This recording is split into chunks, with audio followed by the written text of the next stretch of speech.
A'udzubillahi minasyaitonirrajim. Bismillahirrahmanirrahim. Rabbi a'udzubika min hamazati sayatin wa a'udzubika rabbi ayahdurun. Rabbi shrahli sadri wa yassirli amri wahlul 'uqdatam min lisani yafqahu qawli. Assalamualaikum warahmatullahi wabarakatuh. Alhamdulillahirabbil alamin. Segala puja-puji milik Allah Subhanahu wa taala yang atas rahmat karunia kasih sayangnya. Alhamdulillah siang hari ini kita dikumpulkan di tempat yang mulia ini. Pertama-tama mari kita sama-sama doakan siapapun yang menjadi jalan pertemuan kita di siang hari ini senantiasa mendapatkan keberkahan dari Allah Subhanahu wa taala. Amin, amin ya Allah ya rabbal alamin. Salawat serta salam itu juga kita lupakan kita sampaikan kepada seluruh nabi dan rasul, wabil khusus baginda besar kita Rasulullah Muhammad sallallahu alaihi wasallam, pada para sahabat-sahabatnya, tabiin, pemuka-pemuka agama, wali-wali Allah, pejuang-pejuang bangsa dan senantiasa sampai kepada kita sampai akhirul zaman. Amin, amin ya Allah ya rabbal alamin. Ibu Bapak sehat semuanya? Sehat ya, semangat? Oke, udah makan siang? Oke, makan siang tuh penting banget ya. Oke, seperti biasa kita melanjutkan pembelajaran kita. Seperti biasa kita berkontemplasi bareng lagi, kita belajar bareng lagi, dan yang penting jangan lelah untuk selalu membaru gitu ya. Karena ketika kita lelah untuk membaru, kita akan digerus oleh zaman. Dan yang paling terpenting adalah bagaimana kita terus mau mengupdate kesadaran gitu. Oke, sebelum kita mulai, kita hening dulu sejenak. Boleh kita santai dan rileks. Al-Hadiniyah, Al-Fatihah. A'udzubillahi minasyaitonirrajim. Bismillahirrahmanirrahim. Alhamdulillahirabbil alamin, arrahmanirrahim, maliki yaumiddin. Iyyaka na'budu wa iyyaka nasta'in. Ihdinas siratal mustaqim. Siratal ladzina an'amta 'alaihim ghairil maghdubi 'alaihim waladdallin. Amin, amin ya Allah ya rabbal alamin. Oke, kita seperti biasa melanjutkan pembelajaran yang kemarin-kemarin udah oke, Ibu Bapak? Wah, ini gak maju-maju. Oke, saya sekalian ngecek dulu audio di online, apakah suara saya oke, teman-teman? Karena ini kalau nggak oke kan nanti recordingnya nggak oke juga. Bisa didengar jelas kah teman-teman yang nonton online? Aman ya? Oke, sip. Di satu lagi coba. Oke juga, sip, mantap. Oke, seperti biasa opening kita chit-chat dulu. Ada satu hal yang mau dielaborasi nggak? Hari ini kita akan mendalami tentang awareness dan consciousness kita ceritanya.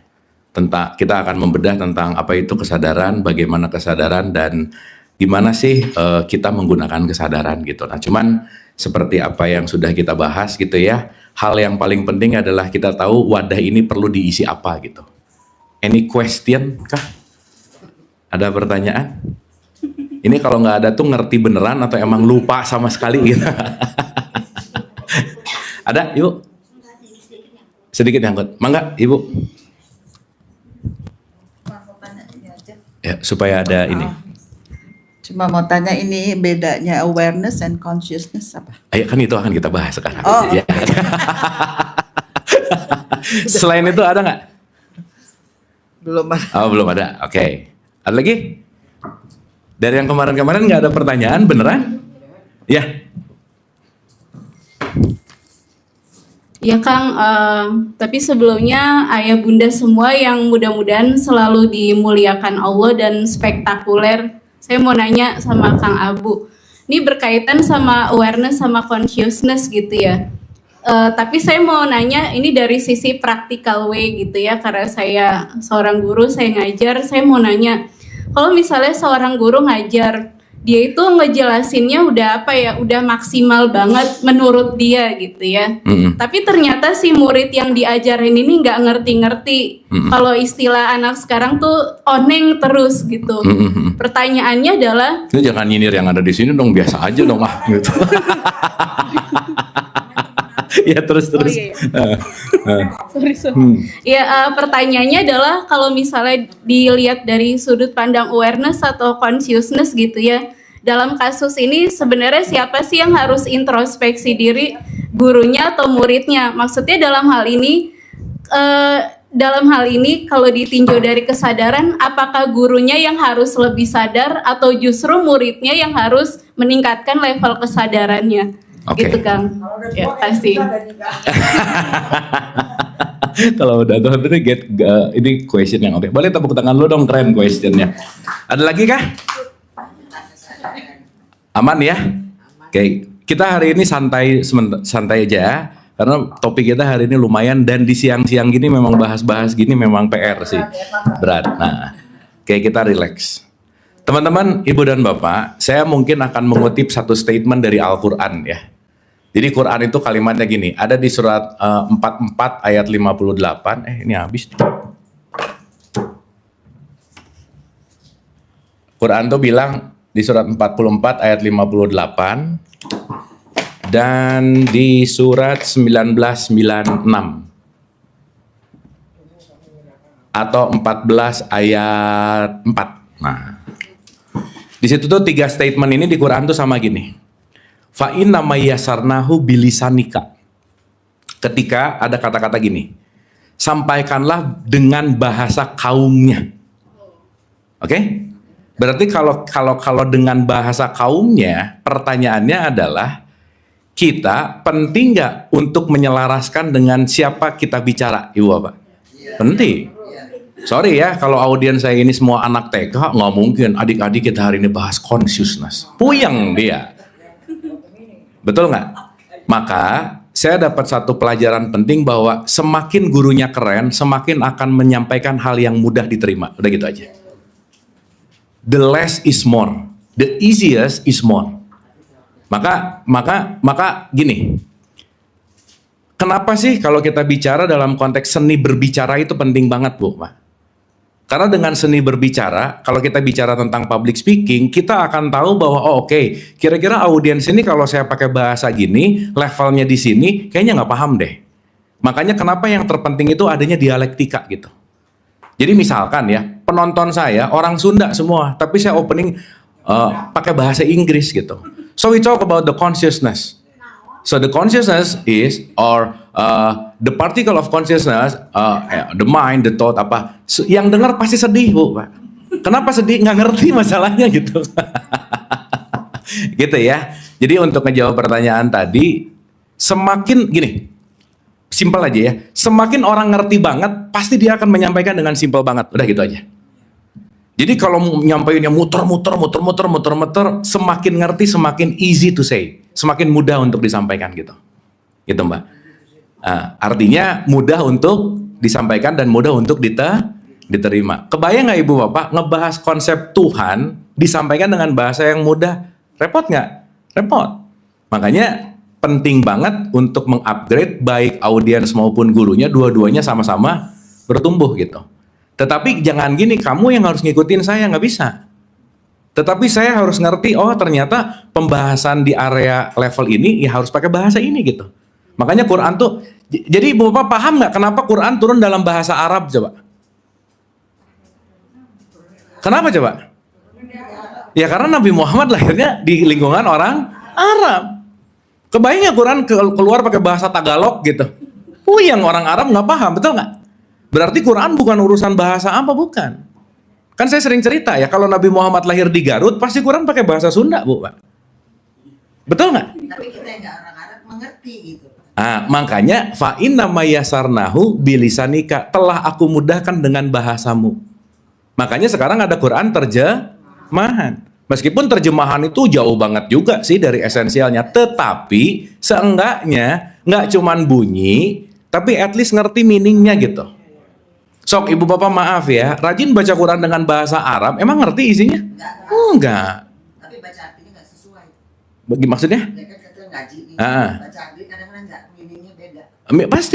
Pasti, karena nanti kita ngerti bahwa Quran ini kan punya struktur yang luas gitu loh, Bu. Gitu. Nah jadi maksud saya, jangan sampai kita bicara bahwa Quran itu susah, kenapa? Karena bahasa Arab. Bukan, kamunya malas aja sih gitu. Betul nggak? Karena udah ada terjemahan, kita bisa nanya. Sekarang, kan ada satu statement keren banget ya dulu gini. Suatu saat nanti di akhirat akan ditanya menggunakan bahasa Arab. Iya. Pernah dengar nggak? Iya. Nah, sekarang Ibu Bapak tenang aja. Kenapa? Udah ada Google Translate masalahnya. Udah selesai. Kan nggak make sense ya? Bahwa concernnya bukan berbicara masalah lisan itu adalah bukan bahasanya gitu. Bukan itu poinnya. Gitu. Nah, jadi balik ke pertanyaan tadi, yang jauh lebih penting adalah transferring knowledge-nya. Gitu. Jadi antara siapa yang menyampaikan dan yang disampaikan atau penyampai dan yang audiensnya itu memang harus terkoneksi. Makanya kenapa kalau saya belajar ngajar, kita sama-sama belajar, saya banyak nanya gitu, Bu. Yang jangan-jangan kalau saya ngomongin di level ini ditanya, kan gini, kualitas jawaban menentukan diri nggak kira-kira? Iya. Begitu saya tanya di sini, oh berarti belum nih gitu. Ditanya di sini, oh ya udah. Jadi saya masuk biasanya di level 7 nih. 7 nanya ke 6, ke 5, ke 4, oh kita start di 3 gitu. Kenapa? Dipaksain ke 7 juga belum nyampe wadahnya gitu. Betul nggak? Dan sebisa mungkin berdialektika ini untuk saling menambah pengertian dan pemahaman gitu intinya. Oke? Sip ya? Nah makanya Ibu dan Bapak 14 tahun saya research, saya juga 14 tahun belajar nggak pernah berhenti gimana cara menyampaikan sesuatu yang mudah, simple, direct gitu. Dan mudah ditangkap. Mudah ditangkap. Ibu Bapak kalau dengerin saya ngomong 10 tahun yang lalu ribet, saya aja nonton malas lihat saya ngomong gitu, Bapak ini ribet banget sih lu gitu. Harus ke sini dulu, harus sini dah. Tapi balik lagi dengan belajar kita terus mengkalibrasi, akhirnya lebih belajar lagi bahwa oke, ini audiens ada di level 3 nih ya, kita ngomong di level 3 aja gitu. Audiens ada di level syariat nih, ya udah nggak usah ngomongin hakikat lah gitu. Tapi ketika kita naik uplifting level menuju kepada yang lebih tinggi, makanya jenjang demi jenjang demi jenjang gitu. Jadi itulah pentingnya mau murid dan guru dua-duanya belajar. Gitu, karena nggak ada yang selesai belajar. Jadi yang oneng itu dua-duanya sih, gitu. Jadi oh ini muridnya oneng belum tentu, karena jangan-jangan penyampainya nggak cocok sama kapasitas gitu kira-kira. Betul nggak? Berarti harus ngerti audiensnya nggak? Iya. Tapi yang pusing audiensnya ditanya nggak ngerti apa, diam gitu Bu Pak. Yang nggak ngerti apa, oh, apa ya? Nah itu pusing gitu. Mungkin malu bertanya. Oh kita malu bertanya. Atau emang lupa aja sih gitu ya. Oke, sip ya. Oke? Oke. Aduh ini memang makan siang bahaya ya. Oke, Ibu dan Bapak, kita akan starting dari pembahasan kita kemarin. 1.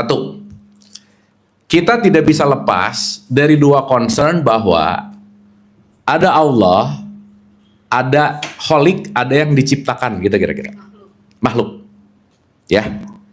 Jadi nanti kita ngerti bahwa penyembahan kepada Allah itu, mengabdi kepada Allah itu, jangan sampai jadi abstrak gitu. Karena selama ini berbicara tentang Allah itu kan sesuatu yang abstrak, betul nggak? Nggak tahu Allahnya itu gimana, apa, dan seterusnya. Memang di level tertentu, ya memang nggak bisa disampaikan sama kata-kata sih. Makanya selalu kita menggunakan pendekatan. Pendekatan itu salah satunya namanya definisi. Atau salah satunya disebut tafsir. Kalau tafsir pasti benar nggak Bu Pak?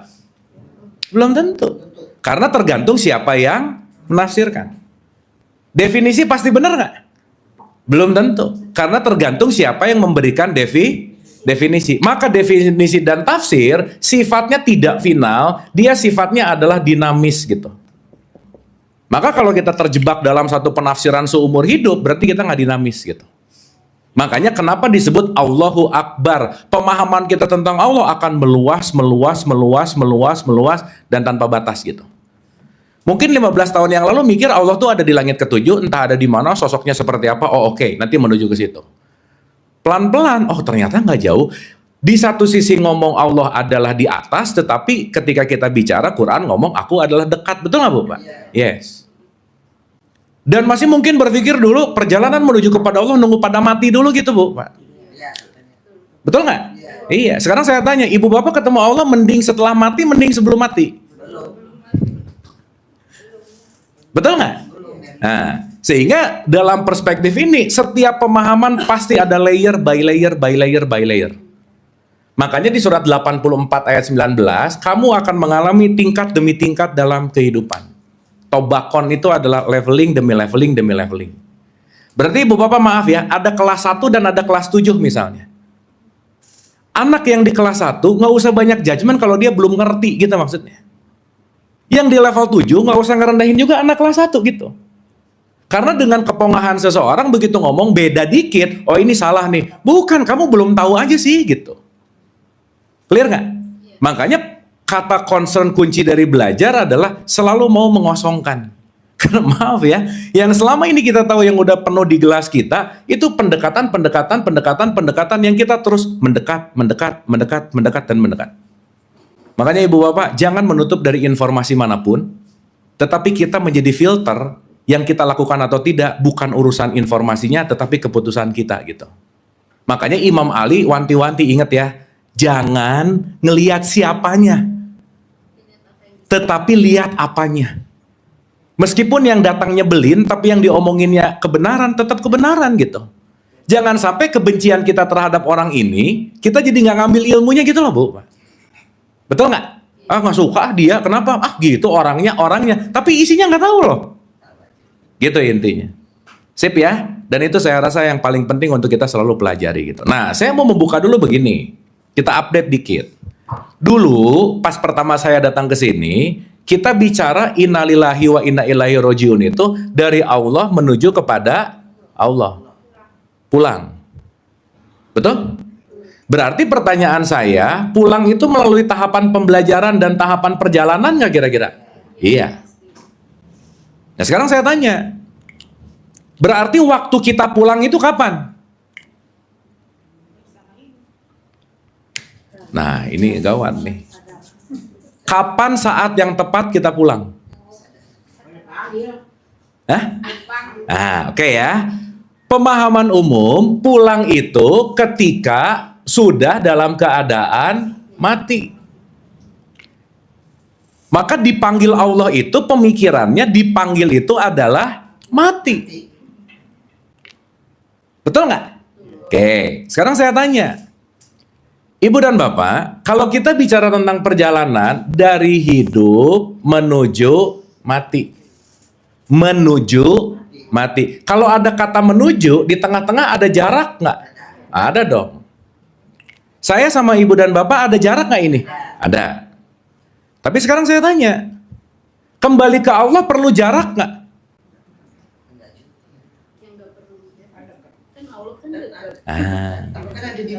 Nah, berarti pulangnya kita memerlukan jarak nggak? Enggak. Contoh, dari Jakarta, Ibu Bapak kita pemanasan dulu ya. Oke. Ini soalnya abis nasi masuk tuh harus banyak ditanya dulu gitu. Nah, dari Jakarta mau ke Bandung, titik startnya, titik finishnya. Ibu Bapak kalau perjalanan pengen ke Bandung, begitu Ibu Bapak nyampe Bandung, sampai nggak? Kan startnya dari Jakarta, mau ke Bandung. Begitu nyampe ke Bandung, sampai nggak? Sampai kan finish ceritanya. Ini titik start, ini titik finish gitu. Betul? Berarti sampainya kita kalau kita udah ada di Bandung. Finish. Oke? Kira-kira perjalanan ke Allah kayak gini nggak? Kira-kira perjalanan Allah seperti dari sini menuju ke Allah, gitu nggak? Enggak, kenapa? Karena di Jakarta ada Allah, di Bandung juga ada, di antaranya juga ada. Jadi sampainya kapan? Jangan bersama kita ya. Ayo. Betul nggak? Kan ini jarang direnungkan nih. Sehingga banyak orang yang berpikir hidupnya tuh untuk nanti. Nanti kalau udah. Berarti salah dong Indonesia mencari Tuhan si orang Tuhan di sebelah kita. Nah, nggak salah, tapi kelas 1. Nah, gitu nggak salah. Karena nggak akan ada yang pernah, nggak ada yang salah. Yang ada levelnya udah berbeda. Karena kita kalau nggak melalui level itu, nggak akan ada di level ini. Oh, ibu bapak sekarang saya ngomong sama anak-anak SD, adik-adik, ya. Innalillahi wa inna ilaihi raji'un, nggak ada jarak, puyeng dia. Maka dia masih perlu analogi yang sederhana sesuai dengan kapabilitasnya, tetapi nggak semua anak SD gitu, enggak ya. Karena ada yang casingnya SD, idenya udah S3, ada bu, Pak. Ibu bapak saya pernah dapat pertanyaan keren dari anak SD kelas 6, coba. Pertanyaannya sederhana. Kalau misalkan yang menciptakan neraka itu adalah Allah juga, berarti kan Allah juga ada di neraka. Kenapa orang takut ke neraka? Coba bu, Pak. Pertanyaan anak SD loh. Ini gurunya aja belum tentu paham gitu. Nah, hal-hal gini ketika si anak ini pengen bebas ngomong karena dia takut salah jadi nggak keluar gitu. Karena sekarang kenapa banyak over dalam tanda petik ya reaction ketika mau nanya aja, mau mengeluarkan sesuatu aja takut salah gitu. Kebayang nggak Bu, Pak? Jadi disebut overkritik gitu. Oh itu keren banget sih. Dan saya juga pusing ngejawabnya, ini anak SD gimana jawabnya ya gitu. Karena kalau mau dijelasin itu kan nggak mungkin. Tetapi karena memang tingkat kedewasaannya memang berbeda. Dan Ibu Bapak maaf ya, kita nggak bisa menilai tingkat kedewasaan sesuai dengan levelnya tuh nggak bisa. Misal, kamu kan masih 17 tahun, mana paham sih gini-gini. Belum tentu lah Bu, Pak. Soalnya yang 50 tahun ngerti gini juga belum tentu ngerti gitu. Betul nggak? Sehingga kita nggak pernah bisa memberikan sebuah penilaian. Sampai sini oke? Nah, semoga ketika Ibu Bapak sudah mulai memikirkan atau mulai menyadari dan mulai mendefinisikan sesuatu yang baru, kita semakin meluas gitu. Contoh. Saya kasih contoh dulu. Ibu Bapak, ini ada meja, itu ada kursi. Ada apa ini? Itu kursi. Saya mohon Ibu Bapak, tolong definisikan meja. Meja itu apa? Apa? Tempat menaruh sesuatu. Setuju? Jadi kalau saya nyimpen iPad saya di sini, saya nyimpen di mana? Karena dia tempat menaruh sesuatu. Setuju? Sekarang saya taruh di sini. Nggak bisa, karena mau duduk. Oh, enggak dong, kan kita tadi definisinya tempat menaruh. Kursi tempat apa? Duduk. Ya tapi sekarang bisa saya taruh itu nggak? Bisa. Berarti itu meja atau kursi? Kursi. Oh tadi katanya tempat menaruh sesuatu namanya meja. Nah, kalau nanti di dalam di kasur saya simpan, kasur tempat nyaruh iPad saya nggak? Iya. Disebut meja nggak? Enggak. Sip. Tempat menaruh. Paham nggak maksud contoh ini? Artinya kalau kita saklek sama satu definisi, selesai. Kita akan menyebutkan, oh ini kan naruh, ini berarti meja. Bukan. Nah, berarti kalau kita rigid terhadap definisi dan tafsir, di end aja. Yang paling benar tuh ini, yang lain salah. Bah, udahlah. Bahaya. Karena nanti semua akan disebut meja. Sok, sekarang. Anak bakal tahu mana meja, mana kursi, atau gini deh, mana sendok, mana garpu, mana sumpit. Tiga-tiganya untuk makan nggak? Iya. Nah, tolong ambilin sumpit. Dia kalau nggak tahu definisi sumpit, dia ngambil sendok. Betul nggak? Tiga-tiganya fungsinya untuk makan. Jadi kalau kita hidup berdasarkan hanya pada definisi dan tafsir, hidup hanya berdasarkan pada benar dan salah. Selesai. Oke? Betul. Jadi jangan-jangan ketika kita mengkafirkan orang yang kafir ini nih. Benar ya, banyak itu. Tapi ya balik lagi sih Bu, Pak. Yang mau mikir kan nggak banyak ya. Maunya disuapin. Maunya nerima jadi aja. Makanya jawaban yang paling terendah skalanya, pertanyaan yang paling rendah skalanya pertanyaan gini, boleh nggak? Nah itu basic banget tuh. Karena urusan boleh atau enggak, itu bukan pertanyaan, itu keputusanmu. Maka saya nggak pernah bilang boleh atau enggak, nggak bisa. Kenapa? Bolehnya kenapa, enggaknya kenapa, your choice. Ya. Walaupun di Quran ada boleh nggak boleh, itu keputusan kita. Balik lagi ke tafsir kan Bu? Betul nggak? Ketika seseorang ibu melihat sesuatu tafsir, ini tafsir nih. Berarti tafsir itu adalah sesuatu yang pendekatan terus-menerus meluas nggak kira-kira? Meluas. Gitu kira-kira. Sip ya? Contoh. Ibu bapak pernah dengar kata musyrik nggak? Iya. Iya. Sering. Sekarang pertanyaan saya, begitu dengar kata musyrik apa sih yang kebayang? Penyembahan di lain Allah. Penyembahan selain Allah. Jadi orang yang tidak menyembah selain Allah disebut. Nah, ibu bapak nyembah siapa? Yuk.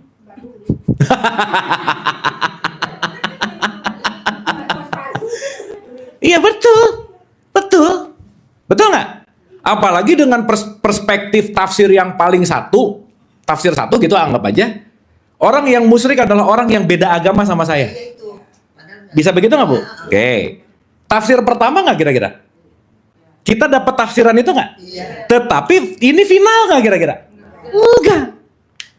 Lambat laun akan mulai ngerti, oh ternyata di surat 30 ayat 32, 31, 32,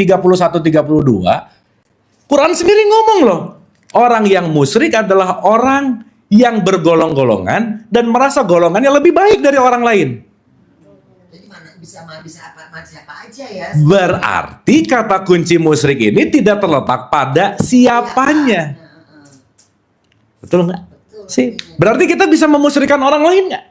Nggak bisa, orang kita nggak tahu. Iya. Gitu. Sama aja kayak seperti kafir gitu. Betul. Karena ketika orang kafir dia tertutup dari kebenaran. Sudah didefinisikan, ditafsirkan kafir orang yang beda agama. Pertanyaan, salah nggak itu? Enggak. Tapi di level 1. Karena kita dapat pelajaran dari Situ gitu. iya, lingkungan kan. Oke. Berarti harus dinaikin lagi nggak kira-kira? Iya, iya. Nah, gitu. Harus belajar. Sip. Nah, sekarang saya mau nanya. Terus kebenaran mutlak adanya di mana? Kalau semuanya tafsir. Ayo. Kok jadi diam gini sih? Kebenaran mutlak. Ya kan Allah tuh gimana? Allah tuh gimana gitu. Ini kan Allah. Oh iya. Nah. Kan yang maha sempurna. Iya. Cuman sekarang kalau mau sekarang tahu bahwa contoh. Ada orang mentafsirkan satu ayat 10 orang beda-beda. Iya itu. Ibu bapak mau ngikutin yang mana? Nah itu makanya. Nah. Sesuai diri kita apa gimana? Gitu? Nah, berarti ada sesuatu hal yang kita nggak bisa lepas. Kebenaran sejati itu nggak pernah ada di luar gitu. Nah, gitu. Ibu bapak maaf ya. Kalau ada orang 10 menafsirkan, pasti benar semua nggak? Belum tentu. Karena beda-beda. Iya. Yang pasti bisa salah semua nggak? Bisa jadi. Nah, gitu. Jadi tentang diri kita ya. Jadi maksud saya, ketika kita masih mempercayai definisi, masih mempercayai tafsir, ini hanyalah informasi. Terus kebenaran yang sejati di mana? Di diri kita. Ya gimana? Pikiran kita. Oke, apalagi? Keputusan kita. Ketika mengalah. Ngalamin. Oh iya. Ngalamin dulu. Jadi kalau kita main percaya, contoh ya, andai kata ibu bapak nih nggak tahu kalau gula itu manis, ya, Ya. ada figur otoritas nih ngomong, saudara-saudara, gula itu asin. Nggak mungkin. Ya misalkan nggak tahu bu, nggak mungkin. Terus ibu bapak nggak nyari gula, nggak nyobain gula, bakal percaya nggak? Hati-hati antara gula sama garam, sama-sama putih tapi rasanya beda. Oke, gula tuh gimana? Yang putih, ambil tuh, asin. Dia akan ngomong apa? Asin. Berarti Benar juga. jangan-jangan salah ngambil ya? Hah? Betul nggak? Jadi kalau kita ribut dalam urusan ini, kalau pakai bahasa kerennya tuh ini sangat fragile gitu loh Bu. Fragile itu apa ya? Rapuh, ringkih.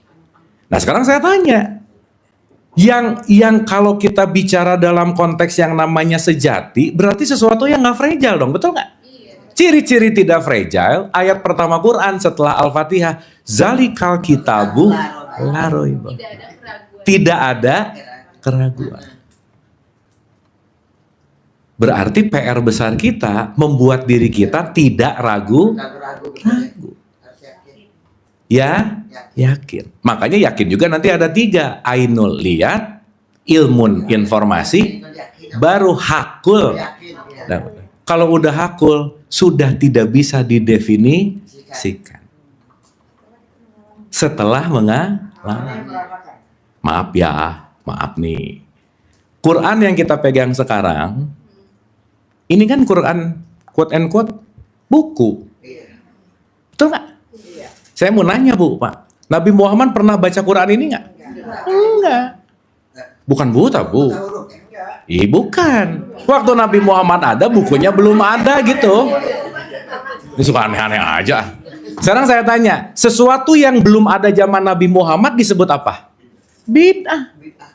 Berarti buku Quran bid'ah nggak? Iya, belum ada. Ayo pusingan nih. Dikit-dikit bid'ah, oh sejauh-jauh lah. Sarung bid'ah nggak nih? Iya. TikTok bid'ah nggak? Iya. Iya. Terus pusing bid'ah. Kan gitu. Betul nggak? Makanya nanti kita ngerti bahwa segala bentuk yang namanya definisi dan tafsir, dia akan berlaku secara dinamis. Nah, sekarang saya tanya Bu, Pak. Terus gimana cerita? Ibu Bapak kita belum mulai ya? Ini pemanasan dulu nih. Gimana ceritanya buku ini akan berlangsung sepanjang zaman? Gimana ceritanya? Ibu Bapak kan buku ini cerita 1400 tahun yang lalu, betul nggak? Tapi sampai hari ini relevan nggak? Kenapa? Kan di Quran disebutin di surat Al-Hijr ayat 9. Iya. Aku menurunkan Al-Quran dan akulah yang akan menjaganya sampai kapanpun. Iya, tapi kenapa relevan sampai hari ini? Belum bentuk buku kan? Enggak. Kan ini bukunya ada sekarang. Relevan nggak hari ini? Relevan, kenapa coba? Karena isi Quran, isinya adalah perumpamaan. Banyak perumpamaan. Surat 30 ayat 58. 30:58, 18 ayat 54. Semua isinya adalah perumpamaan. Maka ketika baca Quran, kita nggak bisa letterlock ini adalah ini, gitu loh Bu. Sekarang saya tanya, orang yang bisa mengambil abstraksi dari perumpamaan, orang yang mikir nggak kira-kira? Iya. Makanya Quran itu, hikmah itu hanya diberikan kepada orang-orang yang menggunakan akal. Contoh, aduh Bu, Pak, di surat 8 ayat 12 itu ada kata-kata, bunuhlah orang kafir di mana saja berada. Ngeri nggak? Ngeri loh. Yang dia pikir secara definisi orang yang di luar agamanya, begitu ngelihat orang, blek, masa gitu? Ternyata maksudnya apa? Artinya apa? Ketika kekafiranmu hadir, ketika ketidaktahuanmu hadir, ketika kegelapanmu hadir, bunuhlah dengan pengetahuan gitu misalnya. Bisa nggak Bu, Pak? Bisa. Dan itu mendapatkan satu perspektif. Nanti ada orang ngomong, oh kafir itu kan tercover dari kesadaran. Artinya apa? Jangan sampai kita melakukan tanpa sebuah kesadaran. Bisa nggak kira-kira? Sehingga kalau kita luas dalam kedinamisan ini, kita akan meluaskan pemaknaan-pemaknaan. Akhirnya apa? Kita akan masuk kepada level yang namanya hakul yakin. Sip ya? Jadi maksud saya, yuk jadilah manusia yang elastis. Sesuai dengan otak kita, ada neuroplasticity, dia bisa mengembang terus gitu loh Bu. Ibu Bapak maaf ya, otak yang nggak jarang dipakai kerja, ya jarang dipakai belajar, stuck loh Bu. Pak. Pikun. Iya, benar. Sip ya? Paham ya? Clear ya? Ya. Pasti. Makanya siang ini kita tidak menafsirkan Bu. Siang ini kita melakukan yang namanya tadabur. Dan Quran tuh nggak ada perintah untuk ditafsirkan tuh nggak ada. Tapi tadaburilah Quran. Apa itu tadabur? Mengambil makna-makna, apapun yang kamu maknai, tapi outputnya membuat pribadi kita lebih baik, lebih bermanfaat. Itulah mentadaburi Quran. Nah kalau tafsir mah harus tahu bahasa Bu. Nahu, sorof, balago, bayan, macam-macam. Itu ahli tafsir. Tetapi pertanyaannya, Quran didesain untuk seluruh manusia nggak? Maka kita dikasih tools yang namanya akal untuk mentadaburi pesan-pesannya gitu loh Bu. Gitu. Sip ya? Jadi kita nggak usah di level tafsir, ini mau level-level Quraisy Shihab gitu loh. Kita mah di level tadabur aja. Kira-kira message penting buat saya di ayat ini, kalau ditadaburi, apa yang membuat saya outputnya jadi jauh lebih baik gitu misalnya. Simple. Gitu kira-kira. Sip ya? Sampai sini oke? Oke nggak ini? Oke. Nah, terus sekarang pertanyaannya. Terus kebenaran sejati adanya di mana kalau gitu? Di diri. Dalam diri. Ya kan diri itu kan luas ya. Contoh, ada orang lahir di Eskimo, nggak pernah ngelihat buku Quran, nggak pernah ngelihat kitab suci, nggak pernah tahu agama. Dia bisa menjadi orang yang baik dan benar nggak? Bisa. Selama dia menjadi dirinya, dia nggak akan mungkin lepas dari baik dan benar. Berarti masing-masing kita sudah diberikan petunjuk nggak? Nah gitu. Cuman petunjuknya ketutup mulu. Makanya teman-teman ibu dan bapak, sorry ya saya selalu mengulang-ulang. Pertama, jangan percaya omongan saya. Ini nomor 1, rules-nya. Karena nggak penting juga. Karena saya datang ke sini bukan mau ngajarin, bukan mau meyakinkan sesuatu, ikutin. Enggak. Tapi saya datang ke sini ngajak berpikir, meluaskan pola pikir, dan saya datang ke sini sebagai bidan aja sih, membantu ibu dan bapak melahirkan. Nah, ini lagi garden nih, makanya melahirkan petunjuk.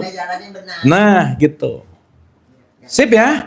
Makanya apapun tolong waspada terhadap semua omongan saya gitu. Jangan main diiyain, jangan. Jangan main diikutin, jangan. Kenapa? Karena ini sedang menyampaikan sebuah informasi untuk kita kaji bersama gitu loh, Bu, Pak. Ibu bapak maaf ya, once kita punya open minded dan open heart seperti ini, siapapun kita bisa terima dulu nggak kira-kira? Nggak akan ada konflik kok. Berarti konflik terjadi ketika dia tidak mentadaburi, konflik terjadi ketika dia tidak menggunakan akal. Yang dia gunakan adalah perasaannya, emosinya, egonya. Maka gampang banget, kafir, salah, bid'ah. Kenapa? Nggak cocok sama yang aku punya. Lah, kalau dia cuma tahu 4 hanya 2 tambah 2, yang lain ngomong log 10.000 sama dengan 4, berarti dianya aja yang kurang pengetahuan. Sampai sini oke? Sip. Jadi message kita nomor 1 ibu bapak, yuk belajar selalu meluas, dinamis, jangan menjadi berhala patung yang terus stuck di level definisi dan tafsir tertentu gitu. Karena kalau kita tidak meluas, kita akan dalam tanda petik membatu gitu. Salam. Dan kalau membatu ya nggak kemana-mana gitu kira-kira. Ya, Saya mau nanya. silakan. Di Al-Quran ini kan isinya kan full dengan perumpamaan. Ya, Ya kan? Karena kadang itu benar, kadang perumpamaan. Ya. Gitu. Terus saya mau nanya kan, sedangkan Allah itu kan ada di kita. ya, Nah, tapi saya mau nanya, Allah itu ada di surat berapa ya? Dia bisa menyesatkan umatnya. Nah, maksudnya dalam dia tuh bisa menyesatkan umatnya tuh dalam kata apa itu menyesatkan gitu. ya. Coba ibu buka surat 2 ayat 26. Sok dibaca, Bu. Al-Baqarah ayat 26. Ya bukan Allah menyesatkan sih, kitanya aja nggak mau dilurusin sih sebenarnya. Kan karena banyak perumpamaan. Iya, iya. Tapi ibu bapak maaf ya, maaf ya, maaf nih. Kita kan mau menuju satu titik namanya Allah, katakanlah mau menuju titik namanya kesadaran, oke? Gitu. Oke? Ibu bapak mau lewat jalan sesat atau jalan benar, ujungnya ke sini juga kok. Tahu nggak? Karena hanya orang yang sesat yang tahu kalau dia sesat dan tahu kalau dia harus balik arah. Betul nggak, Bu? Itu dirinya kita sendiri ya, Iya. kesadaran itu Iya. ya. Jadi ketika orang lagi menuju kepada kesesatan, ya dia Jadi lagi bukannya Allah yang lo sesat dulu dah gitu. enggak tuh, bukan semua tergantung Ya, pilihan kalau kita. membaca. Oh iya, iya. Nah, kalau kita Iya. belajar, orang Iya. membaca karena Betul. it's full of perumpamaan. Betul. Sok baca dulu 226-nya, Bu. Bismillahirrahmanirrahim. Sesungguhnya Allah tidak segan membuat perumpamaan seekor nyamuk. Seekor apa? Nyamuk. Nyamuk. Terus, ini kok mati ya? Bentar. Oh, ya, lanjut aja, Bu. Seekor nyamuk atau yang lebih kecil dari itu. Adapun orang-orang yang beriman, mereka tahu bahwa itu kebenaran dari Tuhan. Tahan. Adapun orang-orang yang apa? Beriman. Oke, saya tahan dulu ya. Oh, Ibu pertanyaan bagus deh. Thank you, Bu. Ini jadi ingat satu hal ini. Oke. Boleh diulang, Bu? Ini makanya bingungnya kata-katanya. Adapun orang-orang yang beriman, mereka tahu bahwa itu kebenaran dari Tuhan. Oke, tahan. Dari awal boleh, Bu, punten pisan. Sesungguhnya Allah tidak segan membuat perumpamaan seekor nyamuk. Tahan dulu. Membuat apa? Perumpamaan. Oke ya. Seekor nyamuk. Tahan dulu. Kenapa harus ada perumpamaan? Nah itu makanya. Contohnya ya, sebagai contoh atau Kenapa harus ada analogi? Perumpamaan analogi? iya. Karena ini akan berlaku sepanjang zaman, betul nggak? Oh, Ya, oke. Maka ibu bapak kalau dengar kata-kata apapun di Quran, kalau ngomongin pohon bukan berarti hanya pohon yang itu gitu loh, Bu. Iya makanya. Dia punya multi perspektif. Nah iya. Oke? itu. Oke, sok lanjut dulu. Adapun orang yang beriman, tahan. Adapun orang yang apa? Orang-orang yang beriman. Oke, tahan dulu ya. Berarti Orang yang bisa menembus perumpamaan orang yang apa? Beriman. Beriman. Sekarang saya tanya, Jadi kalau nggak tahu. orang yang beriman tuh yang gimana? Nah itu kan ada beriman. Orang yang taat takwa, Bukan itu. yang taat pada Allah. Bukan. Orang yang beriman adalah satu, dia memiliki pengetahuan. Oh pengetahuan. Dua, dia memiliki kesadaran. Itu beriman. Jadi kalau saya punya pengetahuan dan saya punya kesadaran, saya akan melihat perumpamaan ini dengan pengetahuan dan kesadaran. Pertanyaan, lawan kata iman, satu level di bawah iman, namanya zolim, Bu. Zolim, iya. Zolim itu artinya apa sih? Melampaui. Bukan, gelap. Oh gelap. Perilakunya bisa melampaui Batas. batas. Tapi zolim itu dari kata zulmat. Zulmat itu artinya Gelap. gelap. Berarti kalau orang gelap, orang yang nggak ada cahaya, orang yang nggak punya Pengetahuan dan pengetahuan. punya kesadaran. Nah, berarti kalau orang zolim, nggak peduli dia ngerti, nggak peduli dia sadar, pokoknya katanya udah gitu aja. Zolim lu, zolim. Gini. Bisa. Ibu-ibu, kenapa sih aku harus sholat? Udah pokoknya sholat, kalau enggak dosa. Nah iya itu, ancaman kayak ancaman. Ya. Berarti ketika dia dikatakan pokoknya sholat karena enggak dosa, ibunya lagi berusaha membuat anaknya mengetahui pengetahuan enggak? Enggak, tapi membuat dia justru tertutup. Yang penting kamu sholat. Tapi goalsnya kemana nggak tahu. Maka sholatnya nggak ngaruh gitu. Oke? Berarti level paling rendah itu disebut zolim. Makanya zulmatin ilan nur. Dari gelap menuju cahaya. Sampai sini oke? Iya. Oke, berarti kalau mau baca Quran harus full of knowledge nggak? Iya betul. Kalau mau baca Quran harus full of consciousness nggak? Iya. Oh iya dong. Sekarang sementara orang yang baca Quran ada consciousness-nya nggak? Boro-boro. Alif lam mim kan kita sadaqallahul azim udah aja.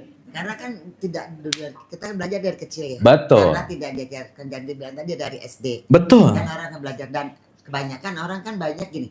Apa semua pakai pikiran dalam kesadaran. Iya. Tapi yang menyampaikan berbeda-beda. Betul. Nah, setiap umat lain pikirannya. Pasti. Nah, itu untuk menyatukan kan tidak bisa. Nggak bisa. Makanya perbedaan itu fitrah. Oh, oke. Jadi tidak perlu didebatkan. Nggak usah, karena nanti levelnya beda-beda, Bu. Nah, iya. Oke, oke dulu ya. Oke, berarti Allah tidak segan membuat sebuah perumpamaan nyamuk sebagai sebuah perumpamaan. Nah, betul untuk nyesat. Dan ketika kamu sok lanjut dulu ayatnya, Bu.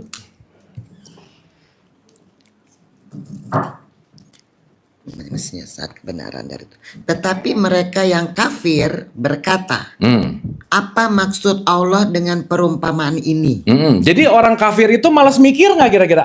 Iya. Ngapain sih ribet-ribet gini sih gitu? Benar ya. Tuh nggak? Benar jadi. Berarti dia nggak mau membuka cakrawala ini nih. Ya, ilmunya sama kesadaran. Iya. Udah dia pasti bertanya gimana? Pokoknya gini, kalau nggak gini, dah selesai. Kayak bentuk ancaman ya, kayak misalnya gini, lo harus gini gitu. Iya, jadi fearness, Bu. Oh iya, ketakutan. Ketakutan. Lanjut. Iya, ya benar. Apa maksud Allah dengan perumpamaan ini? Itu banyak dengan perumpamaan itu banyak orang yang dibiarkannya. Nah, itu dibiarkannya sesat. Iya. Jadi Allah Banyak orang dengan perumpamaannya dibiarkan sesat. Berarti dibiarkan sesat karena dirinya nggak mau belajar kan? Oke. Dan dia karena dirinya diri sendiri. Oh, oke. Ibu bapak maaf ya, Jadi kalau bukan Tuhan, aduh bukan tar ya, Allah. kenapa sih ini mati-mati ya? Jadi bukan Allah yang menyesatkan. Dari Maaf ya ibu perumpamaan bapak ya, ini. supaya recordingnya bagus. Wifi-nya tuh yang rumah Kemang kan ya? Password. Ntar ya. Oke. Ini oke nggak? Oke. Sekarang gini, tahan dulu ya Bu ya. Tahan dulu ya. Oke. Tahan dulu di situ ya. Oke, nanti kita balik ke situ ya. Ibu belok dulu ke surat 42 ayat 30. Atau gini deh, saya baca ini biar cepat ya. Iya. Di surat 42 ayat 30 tuh ada kata-kata gini. Musibah yang menimpa dirimu disebabkan oleh perbuatan tanganmu sendiri. Satu. Di surat 13 ayat 11 ada kalimat, aku tidak akan merubah keadaan suatu kaum kalau kamu tidak Berarti pertanyaan saya, yang membuat orang tetap sesat Allah atau kitanya nggak mau berubah? Nah ini kan mulai mikir nih sekarang. Kalau nggak mikir Bu, gini, emang Allah membuat aku gelap Iya, terus. jadi kayak kok Allah nggak sayang sama kita ya, Mm-mm. dia menyesatkan yang dia mau. Gitu. Betul. Betul nggak Bu?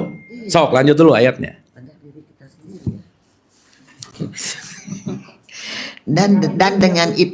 Dan dengan itu banyak pula orang yang diberinya petunjuk. Berarti dengan ini ada juga dikasih petunjuk nggak? Ada, Berarti ibu bapak maaf ya, maaf banget.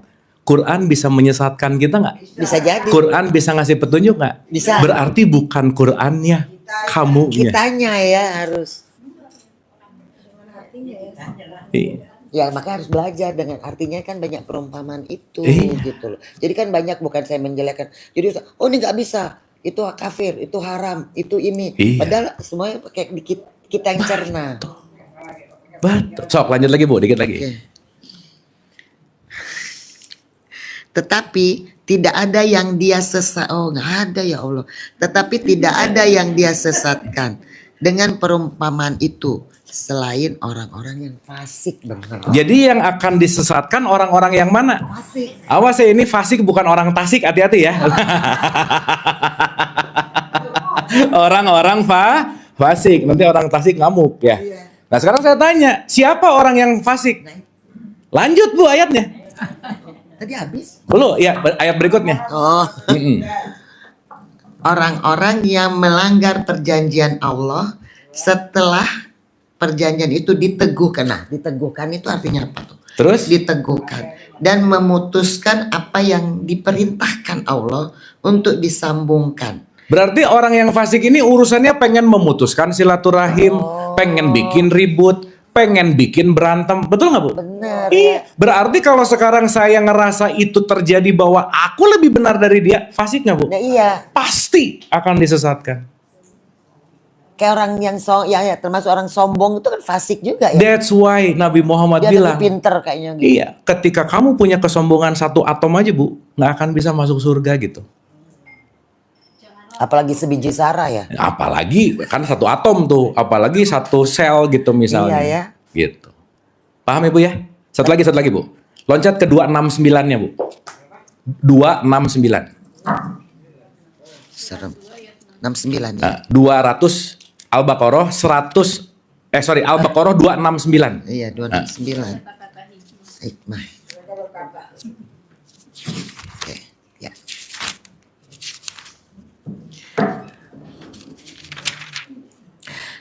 Bismillahirrahmanirrahim. Dia memberikan hikmah kepada siapa yang dia kehendaki. Oke, tahan. Dia memberikan apa Bu? Hikmah. Sekarang saya tanya, hikmah itu apa? Nah itu. Hikmah itu artinya Petunjuk. Berarti petunjuk ini yang didapatkan tanpa tafsir gitu. Paham nggak? Ibu bapak pernah dengar Nabi Muhammad, Nabi yang umi, pernah dengar nggak? Iya. Umi itu apa sih? Ibu. Ya umi ibu boleh. Tapi dalam redaksional ini umi yang disebut sama Nabi Muhammad apa? Sekarang selama ini tahu Nabi Muhammad buta huruf, betul nggak? Iya. Ya masa Nabi Muhammad buta huruf sih? Nggak tahu Enggak apa-apa. dong. Sebenarnya nggak tahu apa-apa ya. Tetapi Nabi Muhammad itu tidak memerlukan huruf untuk dapat petunjuk. Oh. Umi itu artinya uncontaminated, pure. Maka Virgin Mary, Maria yang perawan, bukan urusan perawan aneh-aneh, dia pure. Secara esensial, tidak terkontaminasi oleh kezoliman gitu misalnya. Suci, that's it. Oke? Nah sekarang saya tanya, berarti waktu Nabi Muhammad dapat Quran, turun buku nggak? Enggak. Berarti Nabi Muhammad mendapatkan tafsir nggak? Enggak. Kan wahyu melalui ruh. Itu Jibril kan. Nah sekarang saya tanya, hari ini Jibril nganggur nggak kira-kira? Ya enggak lah, masa Enggak. nganggur. Paham ya? Sehingga dikasih tahu Allah memberikan hikmah atau petunjuk langsung loh Iya langsung. ke semua orang nggak? Iya. Ulangi lagi Bu ayatnya Bu. Coba ulang dulu. Iya kan aku bilang dia. Enggak dong, ulang dulu ayatnya, ulang dulu ya.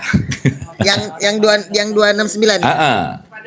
Sesungguhnya dia telah diberi kebaikan yang banyak. Di atas satu paragraf aja. Dari awal aja Bu, dari awal. Dia memberikan hikmah kepada siapa yang dia kehendaki. Nah, kepada siapa? Yang dia kehendaki. Berarti semuanya dapat nggak? Dapat. Nggak semua, dia yang dia kehendaki Nah. aja.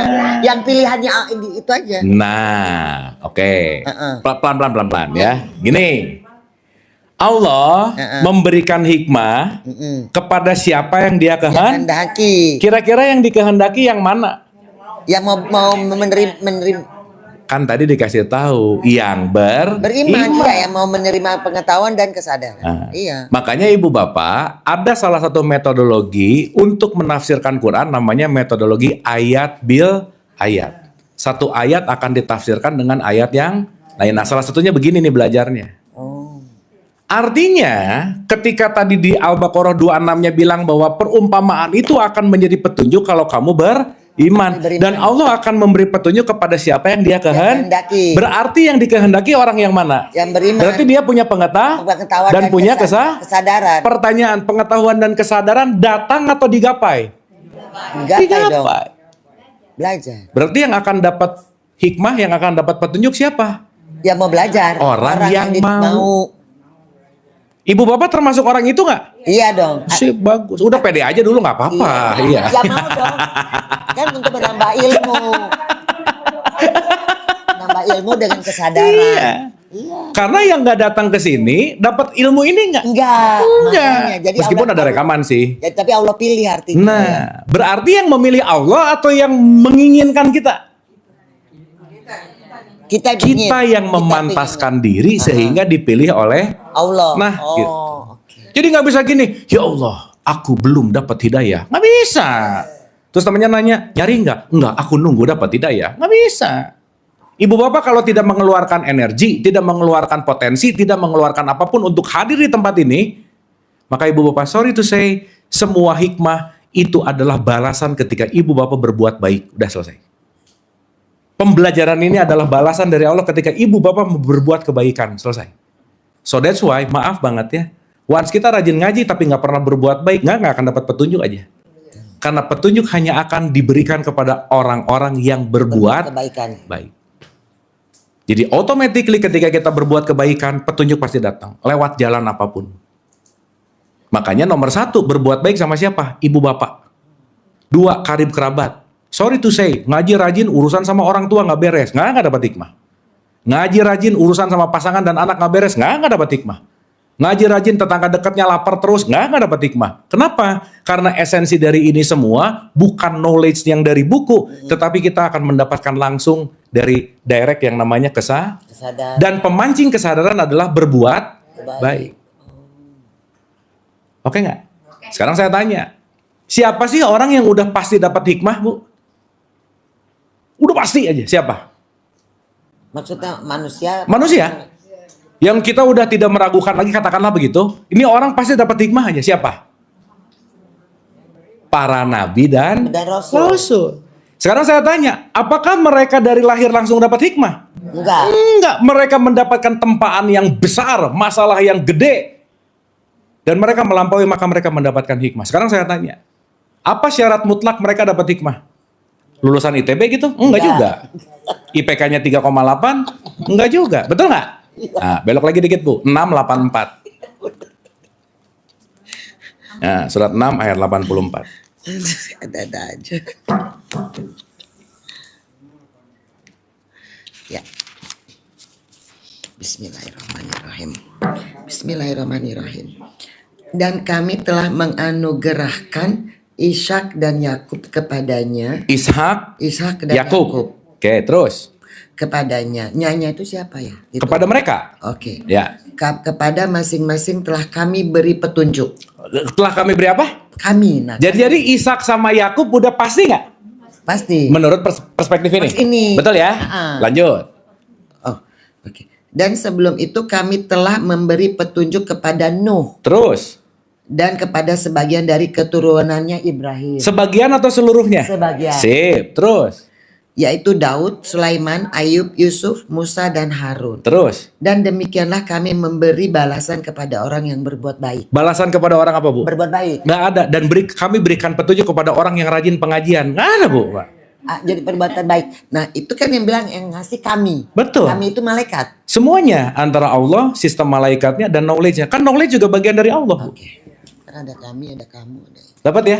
Oke, nah. Jadi ibu bapak kalau sekarang mau dapat hikmah ngapain? Berbaik. Berbuat baik. aja. Bukan rajin ngegibah gitu misalnya. Bukan Tapi kan rajin debat gitu. terkontaminasi sama lingkungan itu karena Allah kan bisa misalnya gini, saya nggak menjelekkan orang. Kita ngumpul, kita kan mencari ilmu, tapi kan biasa dong ngobrol. Bukan, jadi gibah, gosip, namanya perempuan, apalagi perempuan ya pertemuan. Nah itu kan jadi Allah memberi petunjuk ke dalam kesesatan, maaf ya. Iya. Terus kita. Tapi kan itu urusannya bukan di sana gitu, Bu. Oke. Ibu mau datang ke komunitas gibah, Tapi ibunya kan enggak. Nggak dapat jadinya. Enggak kan? Ini kan personal. Oke. Di antara sekerumunan orang yang gibah, ibu enggak. Ya. Tapi kuping menyerah. Ya kuping dengar tapi kan tidak terkontaminasi tadi. Ibu Umi gitu loh. Oh iya ya. Uncontaminated aja udah. Gitu kira-kira. Sip ya? Oke. Sama aja. Nah, iya. Nah sekarang terima kasih sama pertanyaan. Sekarang pertanyaannya, berarti kita semua punya potensi dapat petunjuk nggak? Bisa. Berbuat baik. Iya. Bisa. Bisa gitu. Makanya Quran didesain untuk Manusia. Dan maaf ya, itu tadi untuk seluruh keturunannya nggak? Enggak sebagian. Jadi nggak melulu keturunannya Nabi Muhammad juga oke gitu loh, Bu. Pak. Iya. Karena Allah itu tidak ada pada garis keturunan, nggak ada. Tapi Allah selalu ada pada garis ketakwaan gitu. Ya enggak penting kan keturunan Arab gitu. Iya. Karena kan sekarang ini kan Arab tuh ini. Iya. Oh, kamu tuh enggak ini gitu Iya. loh. Kan jadi menjat. Lah saya yang sipit kan susah. Betul, Bu. Makanya nggak ada urusan sama garis keturunan siapa-siapa gitu. Nah, iya. Dan yang jelas Ibu Bapak tadi yang nama di situ kan nggak ada nama Abu Marlo, betul nggak? Jadi Ibu Bapak nggak usah percaya-percaya amat sama saya gitu maksudnya. Nah, sehingga semuanya adalah jalan untuk meniti ke dalam diri. Kita ya. Oke, Bu? Sip ya? Jadi yang menyesatkan siapa? Diri Awas ngomong Allah menyesatkan. Bukan. Ya, tapi kalau orang yang tidak belajar, itu saya aja kok Allah Jahat. nggak baik ya, Pak. Kita udah belajar ngaji, baca. Iya. Kok kita masih disesatkan Iya. ya gitu. Berarti tapi ngerti sekarang ya, Bu ya? Ngerti, Sip, nangkep. mantap. Kenapa ngerti? Karena ada pengetahuan. Sehingga nanti kalau ada pertanyaan, ibu bapak bisa mengemukakan argumen. Nah, tapi tidak bisa jadi perdebatan. Iya, nggak Karena usah. Allah di Al-Quran dibilang agama bukan untuk didebatkan. Bukan. Karena kalau debat berarti tanpa pengetahuan. Tahuan. Tapi Takbir gitu. Sip ya. Tapi kalau ada yang lagi gitu-gitu ya nggak apa-apa, Bu. kita diemin aja gitu. Iya. Kalau jadi perdebatan gitu. Iya, kan lagi lucu-lucunya ya. Nggak apa-apa. Oh ya udah. Karena pemahaman dia masih di level itu. SD ya. Pemahaman mereka di level. Dan kita nggak usah ngejudge juga gitu, Bu. Karena mungkin dia juga lagi berperan aja sih. Kan kita nggak tahu. Oke? Jadi itulah kenapa esensi dari semua hikmah datang ketika kita tidak menjadi orang yang sombong. Makanya salah satu sifat musyrik adalah merasa kelompokku lebih baik dari. Iya, dari dia. Itu musyrik 24 karat tuh. Tapi nggak kerasa. Karena kalau udah berkelompok dia bisa menuhankan kelompoknya. Iya loh. Dan dia hanya membela kelompoknya. Betul, itu Bang. Aku membela merah putih, pret lah gitu. Tapi dia ngomong dari kelompok tertentu gitu. Gitu kira-kira. Sip ya? Oke? Sip? Kita mulai. Ya, bismillah. Benar ya Kang Abu, jadi semua perumpamaan itu jangan ditelan bulat-bulat Jangan. gitu ya. Jangan. Kemarin di waktu itu Ustaz Kang Abu bilang kan kayak gunung itu bisa juga diumpamakan dengan akal pikiran. Betul. Jadi bukan gunung si gunung itu Bukan. gitu ya. Bukan. Makanya penuh perumpamaan. Itu mau itu kan enggak ya orang. Tuh. Sip ya? Iya. Clear ya? Clear. Dah. Pertanyaan berikutnya. Kita mulai ya. Bismillah. Bismillah. Dah. Oke. Berarti saya mau balik dulu nih. Kepada Allah perlu jarak nggak? Enggak dong.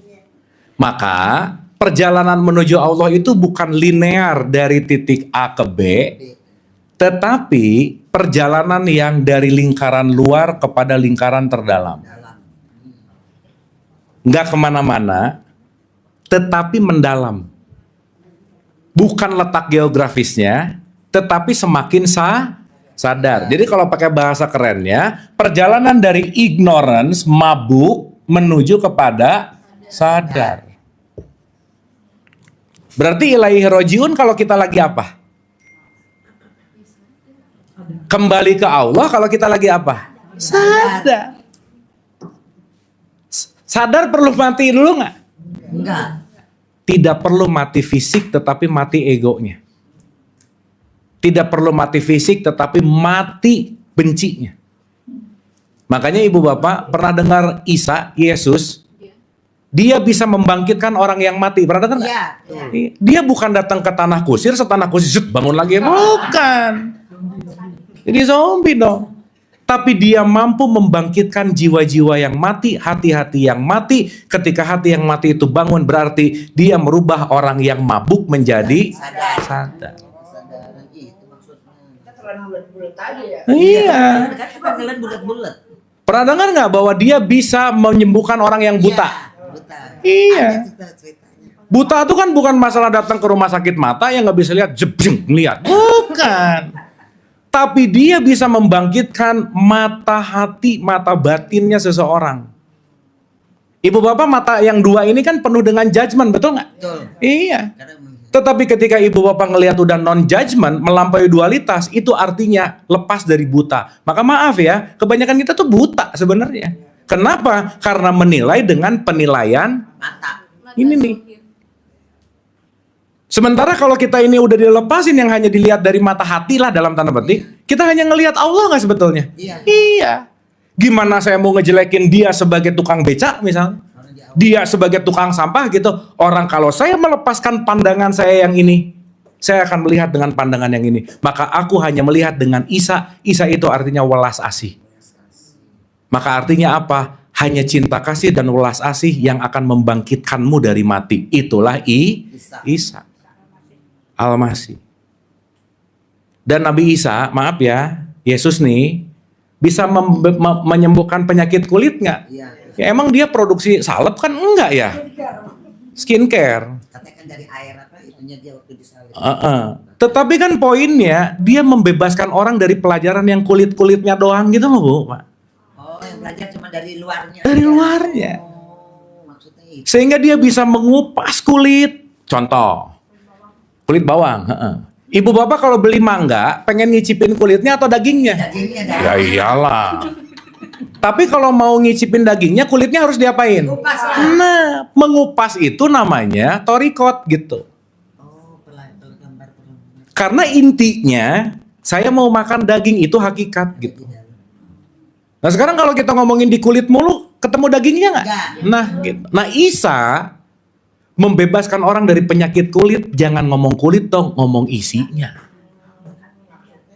Oh, maksudnya Kalau gini 5 waktu kulit nggak? Kulit. Tapi isinya apa? kekhusukan. Tujuan sholat buat apa? Untuk khusus mendekatkan. Bukan. Keji dan munkarnya jadi turun. Karena kita sujud. Menurunkan ego. Oh, Betul nggak? Jadi kalau ibu dan bapak sebelum zuhur ngegosip, habis zuhur ngegosip, sholatnya mabuk nggak? Mabuk. ego tidak. Berarti masih bicara sholat dalam konteks kulit. Nah kira-kira pembahasan kita ini pembahasan kulit bukan? Bukan lah. Kalau pembahasan kulit pertanyaannya halal haram. Iya, masih level. Boleh enggak? Kafir enggak? Bidah enggak? Yang dimana tidak menggunakan yang namanya pengetahuan, tidak menggunakan yang namanya kesadaran, tidak menggunakan yang namanya akal. Makanya ibu bapak maaf ya, kajian-kajian yang pakai akal tuh biasanya nggak laku sih gitu. Karena orang pengennya dapat dongeng aja, udah ceritain deh Iya, gitu. dongeng terdahulu. Sip ya? Dapat ya? Clear ya? Oke? Oke nggak ini? Oke, sip. Nah, Cuman gini kan, ya. kan segelintir. Oke kan, mungkin kita nih persepsi untuk menghadap orang kan, ini untuk kesan. kan nggak semua ya menerima ini dan istinya perumpamaan. Ya. Terus belajar. Kan kita harus menambah ilmu untuk mengerti. Nah Allah itu Allah atau diri kita yang akan nanti kayak saya kan pengen tahu karena eager. Iya. Apa sih itu perumpamaan semua? Iya. Nah yang kalau kita memberitahu yang tidak tahu kan tadi Ustaz bilang kan udah tutup kayak mata-mata. Itu hanya petunjuknya Allah untuk dibawa nanti diajak kita apa gimana? Iya, gini loh Bu. Kalau orang nggak nanya, Ibu nggak usah ngasih tahu gitu. Simpel. Karena kalau dia tidak bertanya berarti belum waktunya untuk tahu ini gitu loh. Jadi diemin aja ya. Iya, diemin aja tuh bukan nggak peduli sih. Kalau dia salah kita diemin gitu. Ya nggak juga. Kan kita belajar untuk jadi bijak sana. Ibu ngerti kenapa dia belum waktunya gitu. Anak TK tuh nggak bisa dikasih kalkulus Bu. Gitu. Sip ya? Dah. Nah sekarang gini. Berarti pertanyaan besarnya, kita ini semua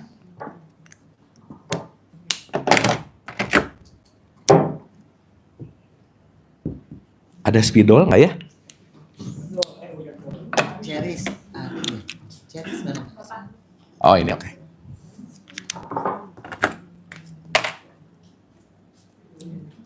Ada itu jalan. Guys, ya pakai ini. Berarti kita semua sebetulnya Ibu Bapak maaf ya, gak mungkin pernah jauh dari Allah, betul nggak? Iya. Kenapa coba? Karena Allah selalu meliputi seluruh alam semesta. semesta semua, nggak ada yang jauh dari Dia gitu. Iya kan dibilang Allah semesta. Makanya secara esensial, kalau kita bicara dalam konteks apapun, nggak akan ada yang pernah bisa menjauh dari Allah kecuali dia yang tidak sadar gitu. Paham nggak? Oke? Oke. Nah, sekarang gini, Ibu dan Bapak. Dikit ya, pelan-pelan ya. Berarti esensi kita ini sebetulnya percikannya dia nggak? Iya, namanya ruh. Ruh. Berarti petunjuk ada di situ juga nggak? Iya, makanya ruh itu disebut Quran sejati gitu. Berarti Nabi Muhammad waktu di Gua Hiro, dia lagi nyari keluar dirinya atau lagi menembus dirinya. Makanya perjalanan pulang itu bukan kemanapun, tapi menembus ke dalam diri gitu. Jadi Ibu Bapak maaf ya, once kita per detik ini sadar, hadir utuh di sini saat ini, Ibu Bapak udah di rumah. Ilaihi rojiun bukan nanti, bukan besok, right here, right now. Itulah ilaihi rojiun. Tapi kan untuk hadir utuh di sini saat ini jarang banget, betul nggak? Iya. Karena kita terjebak oleh faktor-faktor yang membuat kita lepas ke depan dan ke belakang gitu. Contoh. Berarti kita semua di dalam udah ada petunjuk nggak? Iya. Tapi Ibu Bapak suka ragu-ragu nggak sama petunjuk itu? Iya. Nyari validasi. Itu karena itu. Kenapa itu? Bener nggak ya? Nah itu. Bener nggak ya? Betul nggak? Iya. Iya, berarti kalau gitu Ibu Bapak termasuk orang yang kurang percaya diri. Kenapa nggak percaya diri? Karena tidak mengenal diri. Nah, contoh. Ketika kita ada dan ketika kita melakukan hadir dalam keberadaan, kita penting untuk dikasih yang namanya casing, namanya jasad. Berarti Ibu Bapak kita akan ngerti nih. Oh oke. Saya ulang-ulang nih ya. Antara ruh sama jasad di tengah-tengahnya ada jiwa. Oke sampai sini? Oke. Nah, yang paling dalam inilah nanti kita sebut sebagai kesadaran.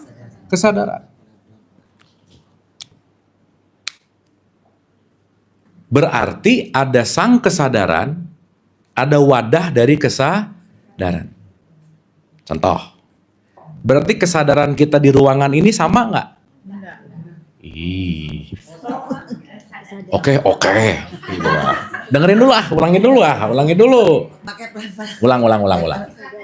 Semua percikannya ada di kita nih. Jadi ruh. Ibu Bapak di sini nggak pakai identitas, nggak pakai nama, nggak pakai baju tubuh fisik. Kalau kita semua sama nggak ini? Sama. Nah, itulah ruh. Ruh. Ya. Oke. Tadi kita ngerti bahwa ruh itu adalah sang kesadaran. Berarti Sang kesadaran yang dititipkan ke kita semua di ruangan ini sama nggak? Sama. Hah? Karena sumbernya sama. Mau agamanya apapun sama nggak? Nah, cuman beda casing kemasan. Oke dulu nggak? Nah, sekarang saya tanya, maaf ya. Berarti yang membedakan kita di ruangan ini apanya? Casing. Pasti. Yang membedakan adalah yang menutupi kesadarannya. Namanya jiwa. Jadi di ruangan ini satu kesadaran bermacam-macam Jiwa. Gitu. Jadi kita semua di sini bedanya sederhana, Bu, Pak. Kita semua di sini bedanya cuman mana yang lebih pelit dan mana yang lebih dermawan, udah gitu. Mana yang marah-marah banget, mana yang biasa aja, dah gitu. Mana yang sabar, mana yang sumbu pendek, dah. Itu jiwa ya. Itu urusan Jiwa. Nah, gitu. Sampai sini oke? Iya, oke. Sampai sini oke?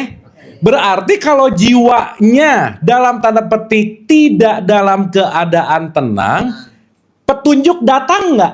Nah, itu. Oh, jadi dalam kesadaran. Sip? Berarti kalau ibu bapak pengen dapat petunjuk, gimana caranya? Ya sadar. Bukan dong. Menenangkan jiwa. Ya jiwanya kan harus sadar. Ah. Tenang. Sehingga ketika jiwanya tenang, Iya. kesadarannya hadir. Timbul. Jadi ini flip-flop nih. Kalau jiwanya chaos, kesadaran tertutup. Tertutup bahasa Arabnya kafir. Dah ya, supaya gampang. Kita sebut aja jiwa itu disebut ego. Aku tiga. Jadi kalau ibu bapak egonya lagi di depan, berarti aku duanya ketutup nggak? Nah, itu namanya lagi mati. Tapi meskipun jalan-jalan tetap mati nggak? Iya, yang mati apa? Matinya kesadaran. Lagi mabuk. Berarti kalau saya mau mengaktifkan kesadaran, apa yang harus dimatikan? Ego. Maka di 3 ayat 185, kulun nafsin zaikatul maut. Tiap-tiap jiwa akan mengicip-icip kematian. Bagian dari jiwa yang mana? Sampai sini oke? Oke nggak ini? Oke. Okenya tuh oke. Lagi mencerna. Oh, lagi mencerna. Artinya jiwa. Ya, Bu. Ada apa? Jiwa yang muda, jiwa yang tua. Itu maksudnya. Jiwa yang muda, jiwa yang itu mah konsep aja sih, Bu. Nggak. Apa ya itu jadinya? Ya gini. Old soul itu di badan yang masih muda, tapi pemikirannya dewasa gitu misalnya. Gitu ya, Bu ya. Tapi kalau jiwa yang muda udah sepuh 60 70 tahun tapi kekanak-kanakan gitu misalnya. Banyak itu. Iya, jangan banyak atuh, Bu. Kenapa? Kan mau balik lagi kalau itu akan balik anak-anak. Iya, kalau nggak sadar. Kalau sadar makan enggak. Berarti nenek-nenek itu banyak nggak sadar ya? Gimana, Bu? Oh, jadi gini. Nenek-nenek itu berarti banyak nggak sadar. Belum tentu juga. Cuman kalau udah nenek-nenek susah sadarnya sih gitu. Jadi tadi yang diartikan di dalam Al-Quran itu akan berputar jadi dari baru lahir, merangkak, terus udah muda, dewasa, tua, balik lagi. Itu sebenarnya perumpamaan. Satu itu. Yang kedua, itu kan hanya berbicara urusan fisik aja kan salah satunya. Saya ke jiwanya. Jiwanya kan bertumbuh. Ibu bapak saya mau nanya, yang nambah umur jasad, umur jiwa. Jasad.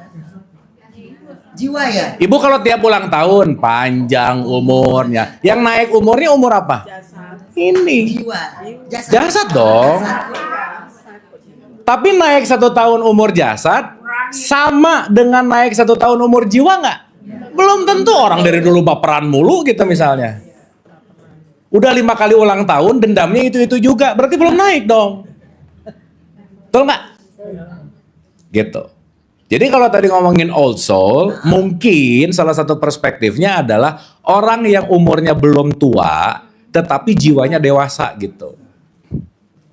Tetapi balik lagi maaf ya, menua itu pasti, mendewasa itu. Tapi kalau yang orang yang udah tua, maksud saya nggak bilang kayak tua ya, umur 80 itu tua kan kalau Tua, tapi dewasa nggak? Belum Nah, itu tentu. belum tentu kan pasti semua organ berkurang. Pasti, Bener kan? pasti. Tapi kan tidak semua kan. Nggak semua. Tadi kan Kang Abu bilang nggak semua kan. Kayak umur 9, oh apa itu yang ditambah? Oh kita jadi Alzheimer nih, pikun. Sebenarnya itu di jiwa kita, diri kita yang membuat. Kan gini, setiap tubuh fisik kita ini kan akan memiliki pengurangan daya, Bu. Oke. Udah itu mah nature-nya aja. Contoh, ini buat bapak-bapak yang paling gampang. Iya. Bapak-bapak tuh makin tua makin rajin ke masjid misalnya. Atau makin kayak soleh banget udah nggak dugem gitu. Itu bukan tobat sebenarnya. Testosteronnya udah rendah aja sih gitu. Jadi si bapak ini sekarang udah tobat ya bukan. Hormonnya emang udah begitu gitu. Gitu loh, Bu. Ya, jadi makanya kan saya bilang jadi tergantung di jiwa dia. Yes. Karena gini, saya pernah kan alhamdulillah papa saya kan 94. Tapi udah pelupa pikun. Ya, Bapaknya meninggal 106. Itu sehat buger. betul. Daya ingatnya kuat. Sip. Mau masih masalah saya nggak congean ya. Maksudnya Betul.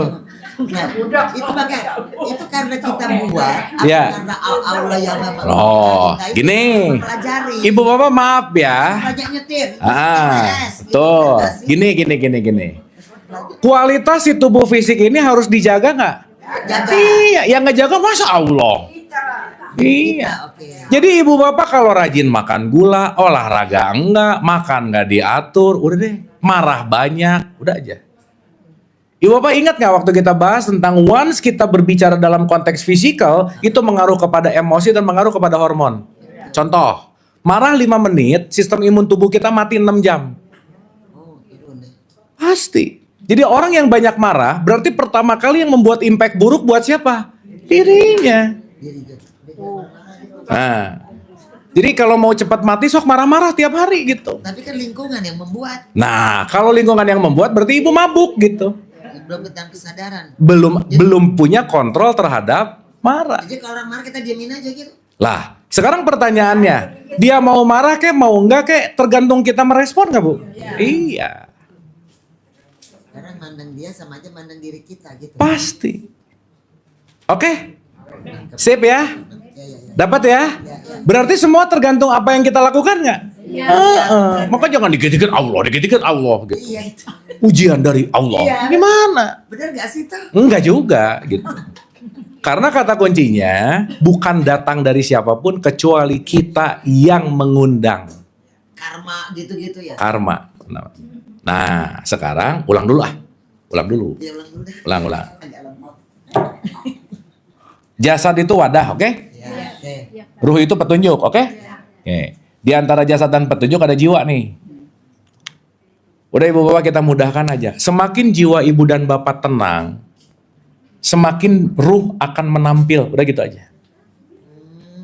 Maka petunjuk akan selalu datang kalau jiwa kita dalam keadaan tenang. Ibu bapak kalau lagi stres, depresi, banyak pikiran, nggak akan ada ide baru kok. Bener. Stuck gitu aja. Stop. Nah, sekarang gini Bu, Pak. Kita bagi dulu nih. Ini jam berapa ya? Gak apa-apa lah. sampai Oke, malam juga. jangan Bu. Oke, 1. Siap ya? Kita akan bicara tentang kesadaran. 1 Bu. Saya kalau menggunakan bahasa Indonesia akan susah.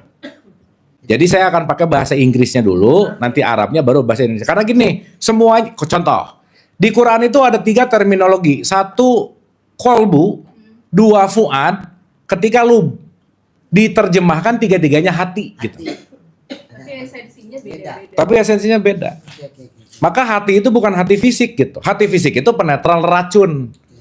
Jadi kalau listen to your heart, masa mendengarkan organ yang namanya hati? Bukan. Perasaan. Nah, jadi nanti masuk kepada jiwa. Ya. Nah, 1 Bu. Kita lagi bangun, belum tentu sadar. Ibu bapak ini yang jelas bangun atau sadar? Sadar. Yang jelas dulu aja. Enggak, bangun. Bangun, ya bangun. Soalnya kalau asbun mulu berarti nggak sadar gitu. Bangun. Ya. Maka ketika saya bangun belum tentu sadar. Nah, kesadaran ada 2 Bu. 1, Yang level 1 itu disebut awareness. Iya. Iya, awareness. Awareness. Yang kedua disebut consciousness.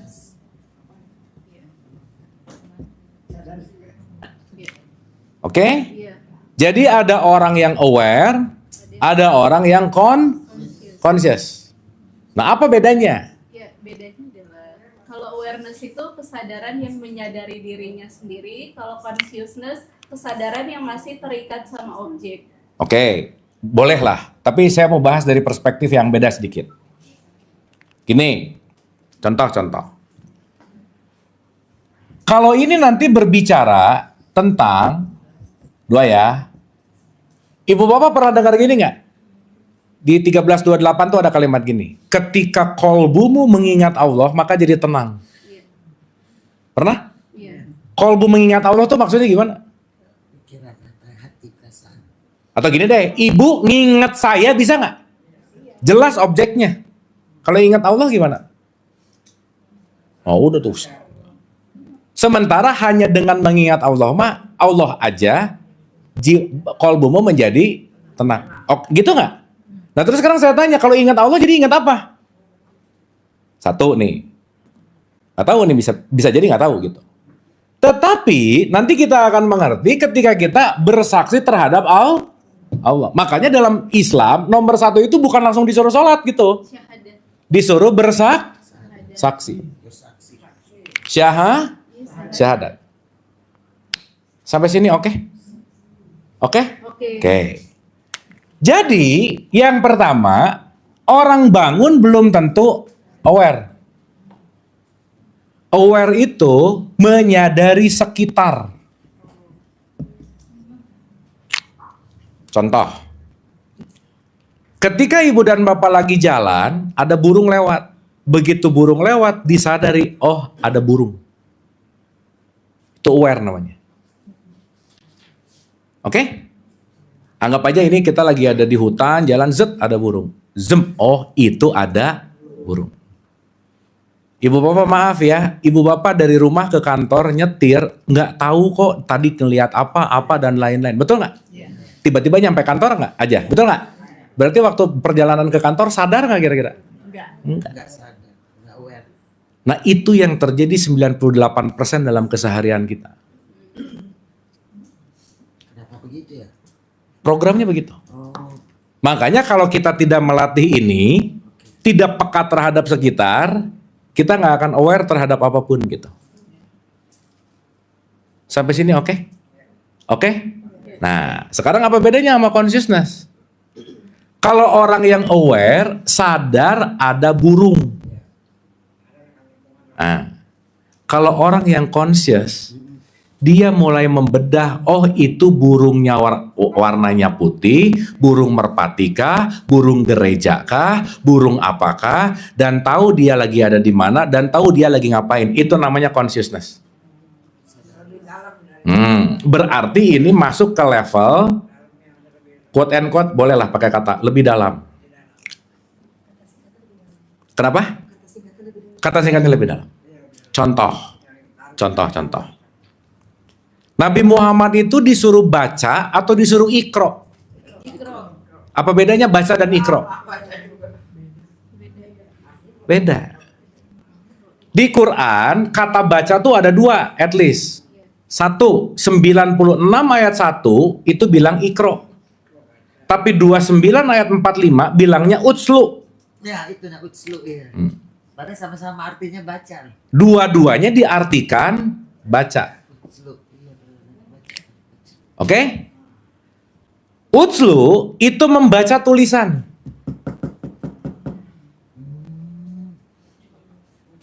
Oke? Tetapi ikro membaca keadaan. Oke dulu nggak? Maka semua tanda yang dibaca namanya ayat. Ayat itu artinya tanda. Maka ayat-ayat Quran berarti tidak hanya melulu yang tulisan bahasa Arab di buku, gitu maksud saya. Karena Quran itu kata dasarnya dari qoro'a sama. tanda-tanda yang penting untuk kamu mengambil consciousness-nya, gitu kira-kira. Oke nggak? Ulangi, pelan-pelan, pelan-pelan. Ibu bapak, kalau di dapur keluar yang namanya asap, tanda bukan? Berarti asap ayat bukan? Ayat, karena tanda. Ingat, ngomong ayat tuh bukan yang alif lam mim, bukan. Ayat itu artinya tanda. Buat ibu-ibu, kalau suaminya cemberut, ayat bukan? Kenapa ya? P dicoret, tanda bukan? Jadi kalau orang rajin pengajian, tapi dia parkir di P dicoret, dia nggak bisa baca ayat, berarti gitu. Jelas-jelas dilarang.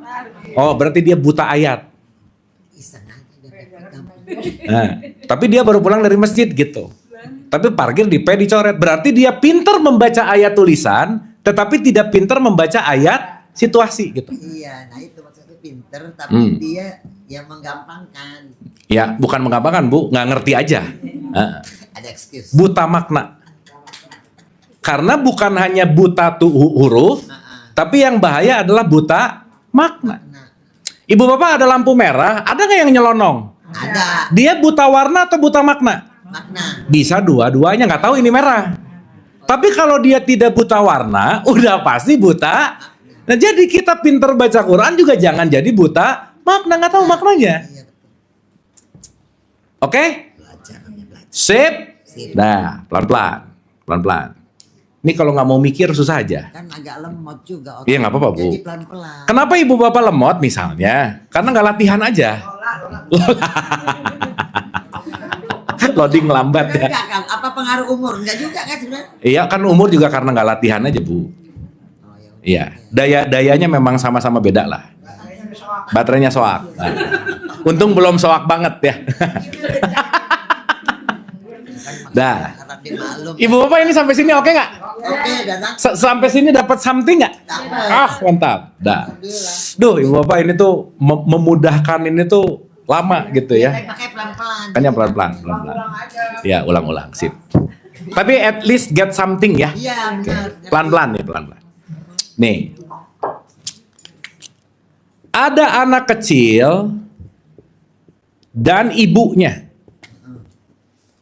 melihat asap yang datang dari dapur. Oke. Reaksinya beda nggak? Beda. Nah, Ibu sama anak beda. ya. Si anak akan gini.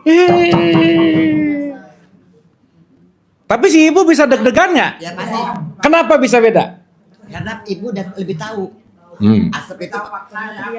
Karena ibu begitu ngelihat asap, dia tidak hanya melihat asap, dia melihat asap sebagai ayat. Paham nggak? Berarti kalau si ibu ngelihat asap sebagai ayat, pasti ada tanda yang menyebabkan, betul nggak? Iya, betul. Berarti ibu melihat asap sama dengan dia melihat api.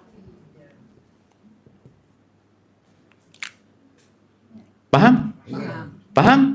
Tapi logika si anak kan nggak nyampe nih. Iya, beda. Nah itulah kenapa ibu bapak nggak usah memaksakan sesuatu karena emang belum nyampe aja. Beda persepsi anak-anak dengan dewasa. Kalau dia cuman baru ngelihat asap, lama-lama kebakaran. Tapi ketika si ibu udah nyampe dan melihat asap sebagai ayat terhadap sesuatu, maka dia melihat asap sama dengan melihat api. Paham sampai sini? Paham sampai sini? Ini perbedaan antara dewasa dan anak. Berarti ibu bapak maaf ya, setiap yang kita lihat ayat bukan? Iya. Ayat terhadap apa? Ketika ngelihat siapapun, ayat bukan? Iya. Ayat terhadap apa? Allah lah. Allah. Betul nggak? Karena dia nggak mungkin kalau nggak ada.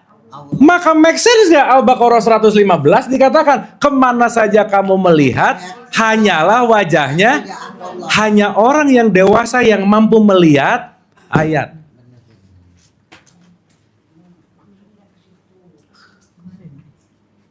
Keren nggak Bu, Pak?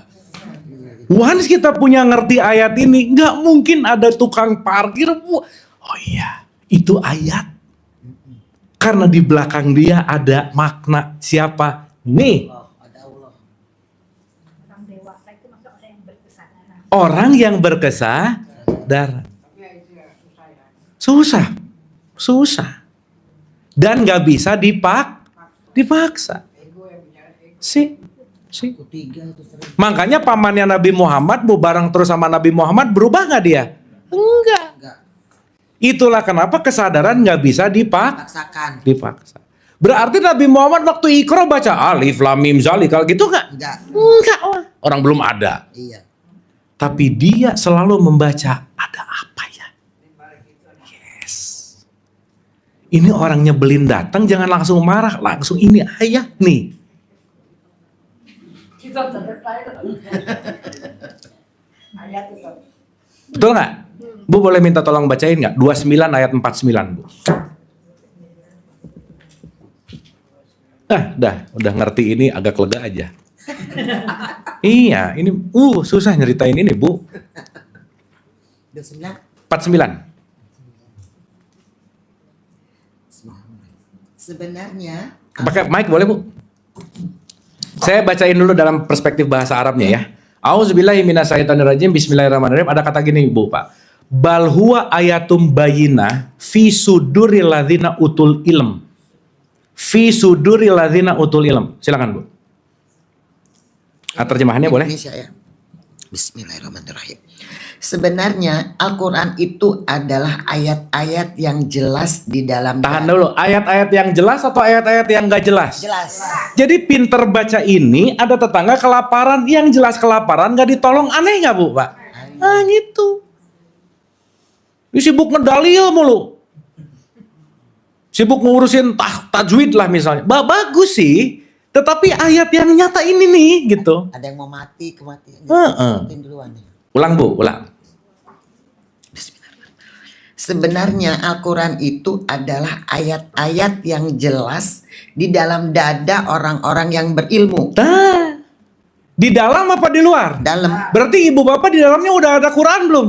Udah, tapi kadang-kadang nggak bisa keluar karena kenapa? Ketutup. Lanjut Bu. Hanya orang-orang yang zalim yang mengingkari ayat-ayat kami. Hanya orang yang zolim yang mengingkari ayat-ayat Ayatnya itu. Oh iya, yang zalim. Iya. Ya, Aku jadi kalau untuk mengeluarkan kesadaran itu dengan rasa juga. pasti. Karena kalau fisudur itu kalimatnya apa? Ya rasa pasti. Dan kebanyakan orang nggak peka sama rasanya sendiri gitu loh Bu. Kenapa ya? Ya karena nggak dilatih. Iya. Makanya banyak orang yang mati rasa. Iya, Ibu bapak maaf ya ibu bapak nggak usah jauh-jauh lah. Ketika kita ngejelekin orang lagi mematikan rasa nggak? iya. Sering nggak melakukan itu? Sering banget. Ya udah nggak usah nanya dong kalau Apalagi gitu ah. lagi sama sebelah. Padahal harusnya melihat diri kita dulu. Berarti kalau tadi yang bikin sesat jadi siapa Bu? Nah, dah paham. Semuanya harusnya lari di diri kita dulu baru menilai orang ya. Itu. Yes. Tapi kenapa kita selalu menilai orang lebih cepat? Enggak kita itu mah ibu aja ah, ya. Enggak, ya maksudnya enggak. Bukan maaf. Enggak, kenapa manusia lebih cepat menilai orang dari diri dia itu kenapa? Kebiasaan Bu. Nah, karena Iya, kebiasaan. habits. Nah, itu orang namanya. Iya, kebiasaan. Oke nggak ini? Oh iya, nangkep jadinya. Jadi ibu bapak, kenapa Iqra itu ultimate gitu loh? Banget ya. Kenapa Nabi Muhammad nggak langsung disuruh akimi sholat? Nggak langsung dirikan atau kerjakanlah puasa? Bukan. Nah, yang Karena esensi yang paling terpenting adalah ketika kita mulai dapat membaca tanda. Oke? Jadi orang yang aware selalu sadar akan tanda. Orang yang conscious dia mengupas tandanya. Ada apa sih? Sok ibu bapak mulai kita latihan gitu. Konflik turun aja. Karena tanpa dua ini yang langsung dilakukan apa coba? Action. Contoh. Ibu bapak, faktor apa yang membuat jiwa kita tidak tenang? Apa faktornya? Punya duit. Ya itu mah benar sih. Makanya ibu bapak kemarin saya lihat di sini latihan tarik napas gitu ya. Iya, kan? Karena yang menyebabkan dan membuat kita bahagia bukan masalah hanya tarik napas, tapi tarik tunai, itu penting ya. Iya betul. Tanya apa tadi pertanyaan? Karena aku pertanyaan tadi. Pertanyaan. Iya apa tadi ngomongnya? Kenapa jiwa kita tidak tenang? Why? Karena ada yang memasukkan impuls. Oke, informasi. Ibu bapak kalau tiap hari mata ditutup, kuping ditutup, dapat informasi nggak? Enggak. Tapi masa hidup gitu ya, nggak asik. Yang paling bahaya kalau udah double kalimatnya, dengar menjadi dengar ya, tetangga mobilnya baru, wah langsung. Itu tetangga. Langsung komen, padahal dia tuh kerja enggak, ini tapi kayaknya dia ke gunung. Wah udah tuh langsung gitu. Nah itu. Nah, makanya tetangga yang beli kompor yang panas gua gitu. Itu kan bahaya. Gara-gara apa? Dengar. Gara-gara apa? Melihat. Berarti potensi membuat jiwa tidak tenang karena hadirnya panca indera. Panca indera, mendengar, melihat. Sip? Maka ibu bapak maaf ya, jangan terlalu percaya sama panca indera. Ini ilusi. Jadi nggak usah, kalau itu nggak usah dilihat gitu. Bukan nggak usah dilihat bu, gini. Kan mengasumsikan. Ibu bapak maaf ya, kita ngelihat jarak 500 meter sama 100 meter beda nggak? Iya. Iya. Kalau dari 500 meter kayaknya keren banget gitu. Pas dekat ya. Bopeng. Kan kalau cover boy, cover girl itu disebut fotogenik, betul nggak? Ada orang tipikal jauh jenik bu pak. Dari jauh oke, dari dekat biasa aja gitu. Nah, ini jauh jenik deh kamu ya. Mending dari jauh aja lihatnya gitu misalnya. Tapi sekarang udah ada yang baru. Apa tuh? Aplikasi. Iya, makanya sekarang pakai filter. Betul nggak? Iya. Tadi ada yang nanya, bagus lagi ngobrol. Ih kamu pakai filter apa kok nggak ada tulisannya? Nggak pakai. Nah sekarang filter tuh kayak jadi harus gitu loh bu, Pak. Kan new tradition gitu. Sesuatu budaya baru anyway. Nah, saya balik nih. Berarti mata kita bisa menipu dari realitas nggak? Iya betul. Jadi kalau dari jauh ada orang megang tangan pasangannya, datang langsung tonjok, padahal dia lagi nolong, gimana bu, Pak? Berarti dia tidak mengikro. Berarti dia nggak aware, apalagi conscious. Kenapa aware dan conscious dilewatin langsung melakukan action? Action dia, jadi tidak membacakan. Sip. Ngeri banget tuh. Paham bu? Setan itu. Berarti nanti ibu bapak saya kita akan ngerti bahwa orang yang sabar adalah orang yang tidak cepat-cepat mengambil keputusan. Sabar ya, maksudnya apa? Sok pakai dulu awareness-nya, pakai dulu consciousness-nya, lihat dulu ayatnya apa, jangan langsung mengambil keputusan gitu. Makanya Nabi Muhammad itu banyak mendengarkan ya. Betul. Kenapa? Itulah kenapa si Ikro ini kalau nggak dilatih nggak bisa gitu bu. Kenapa? Karena maaf ya, semua action yang dilakukan kita sehari-hari semuanya based on habits. Kebiasaan itu. Lagi-lagi kalau udah ada habits kita sama dengan mati bu pak. Otomatis. Dan nanti kita akan hitung sehari lebih banyak matinya atau hidupnya. Mati. Karena kebiasaan. Betul. Makanya dicek sehari hidup atau mati berapa lama. Namanya sholat 5 waktu. Jadi sholat itu penting untuk ngecek ini sebenarnya. Oh iya. Makanya diawali dari pendengaran dulu, azan. Wudhu, tanah, air, fisik.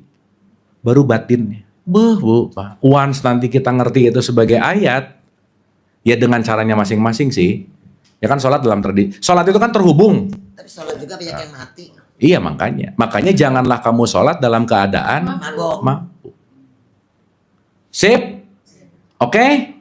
Nah dari tadi awal tuh saya cuma mau bicara ini 2 aja sih sebenarnya. Tetapi kalau nggak tahu cerita ininya, nggak ngerti mekanisme gitu loh bu. Nah sekarang pertanyaannya untuk kita lakukan nih. Berarti supaya action nggak duluan keluar dan keluarnya dulu awareness sama consciousness, harus apa yang kita lakukan? Jeda. Hening dulu. Tar dulu. Tar dulu. Tarik napas. Tar dulu. Tar dulu. Oke. Oke nggak? Oke nggak?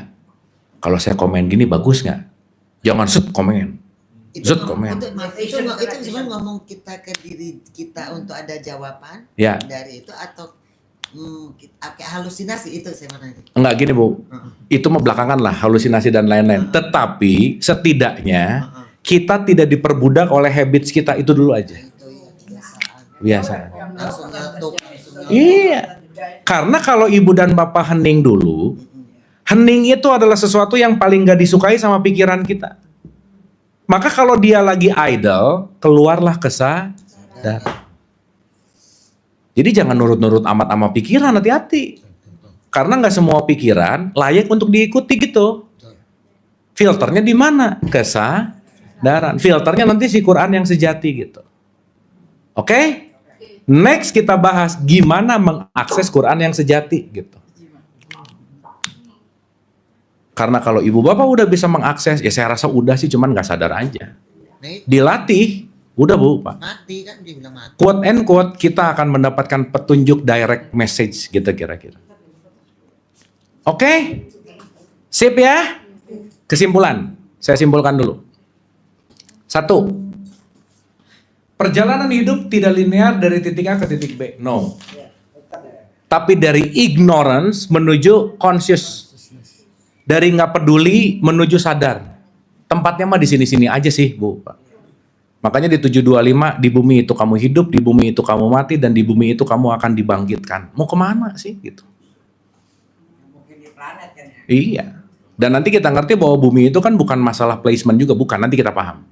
Artinya nggak akan kemana-mana lah, udah gitu intinya.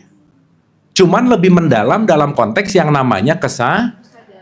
Maka ilahi rojiun artinya kamu itu dari kesadaran murni yang terkotori oleh jiwa, kembalilah kepada kesadaran murni. Jiwa itu kalau tenang, kapan? Di sini, sekarang, saat. Jadi rumah kita ada di mana, Bu, Pak? Sekarang, di sini, saat ini. Itulah yang disebut the eternal now. Itulah yang disebut khusyuk. Makanya tiap sholat kita lagi dilatih untuk pulang. Jadi pulang nggak usah nunggu mati, tapi latihan sadar, latihan awareness, latihan consciousness. Disitulah kita ilaihi rojiun. Oke? Sip? Paham? Jadi kalau kita nggak khusyuk itu artinya kita nggak awareness. Pasti. Allahu Akbar. Rakaat 2, 3 ya. Hah? Ibu lagi di mana kalau gitu? Ya, tapi mayoritas manusia begitu. Mayoritas. Ya jangan jadi yang mayoritas dong. Ya kan belajar. Nah, belajar. Oke. Sip. Aman ya? Ya. Nggak boleh nanya ya, kan tadi udah. Nah, maksud saya, tolong ini dikunya. Nanti rekaman ini diulang di pertemuan berikutnya at least 2 kali. Ya, tuh. Karena ya besok pertemuan dan 2 pertemuan ke depan kita nggak akan banyak coret-coret gini. Iya. Tapi kalau nggak ngerti coret-coretnya, kita nggak tahu how to-nya. Akhirnya tiba-tiba ikutan pakai jurus tertentu, tapi nggak ngerti ini tuh mau ngapain gitu. Sip ya? Karena sekali lagi Ibu Bapak, suatu saat nanti kita akan menemukan metodenya kita masing-masing. Dan kita nggak akan harus, dan kita nggak usah niru metode siapapun. Tetapi penting amati, tiru, modifikasi. At least pakai cara orang lain dulu nggak apa-apa. Yang penting kan tahap belajar kan. Yang penting tahap belajar. Dan kita masuk ke dalam mengalah. Oke. Sip ya? Sip. Yuk kita tutup dengan hening bersama. Silahkan santai dan rileks. Kacamatanya boleh dilepas, duduknya boleh lebih tegak, lebih santai dan rileks.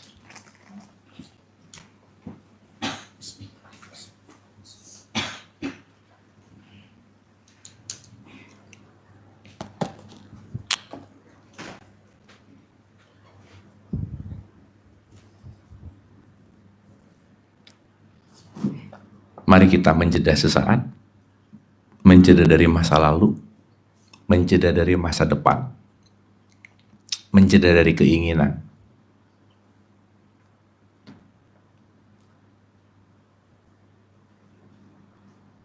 Dan agar tidak terjebak untuk login kepada pikiran, silakan Ibu dan Bapak hanya fokus untuk memerhatikan nafas.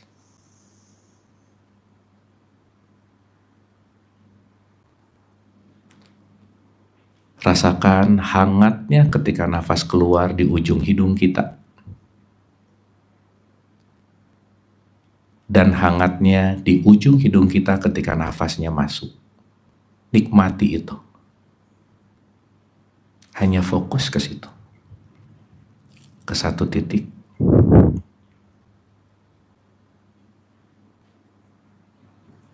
Dan biarkan, mengizinkan jiwanya beristirahat.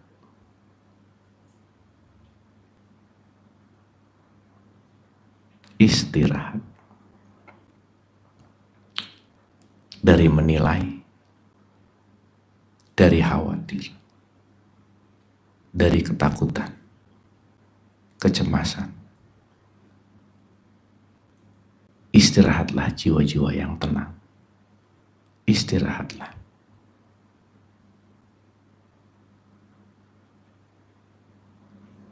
Dan membiarkan semua lepasnya ketegangan-ketegangan.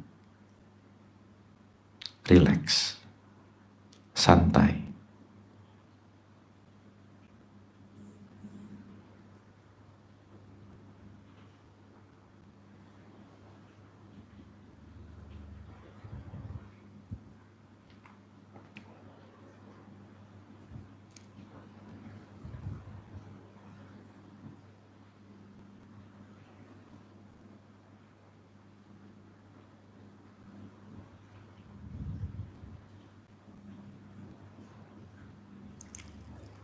Al-Hadiniyah Al-Fatihah. A'udzubillahi minasyaitonir. Bismillah.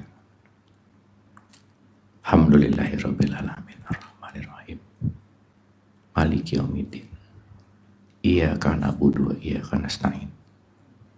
Ihdinas siratal mustaqim. Siratal ladzina an'amta 'alaihim ghairil maghdubi 'alaihim waladdallin.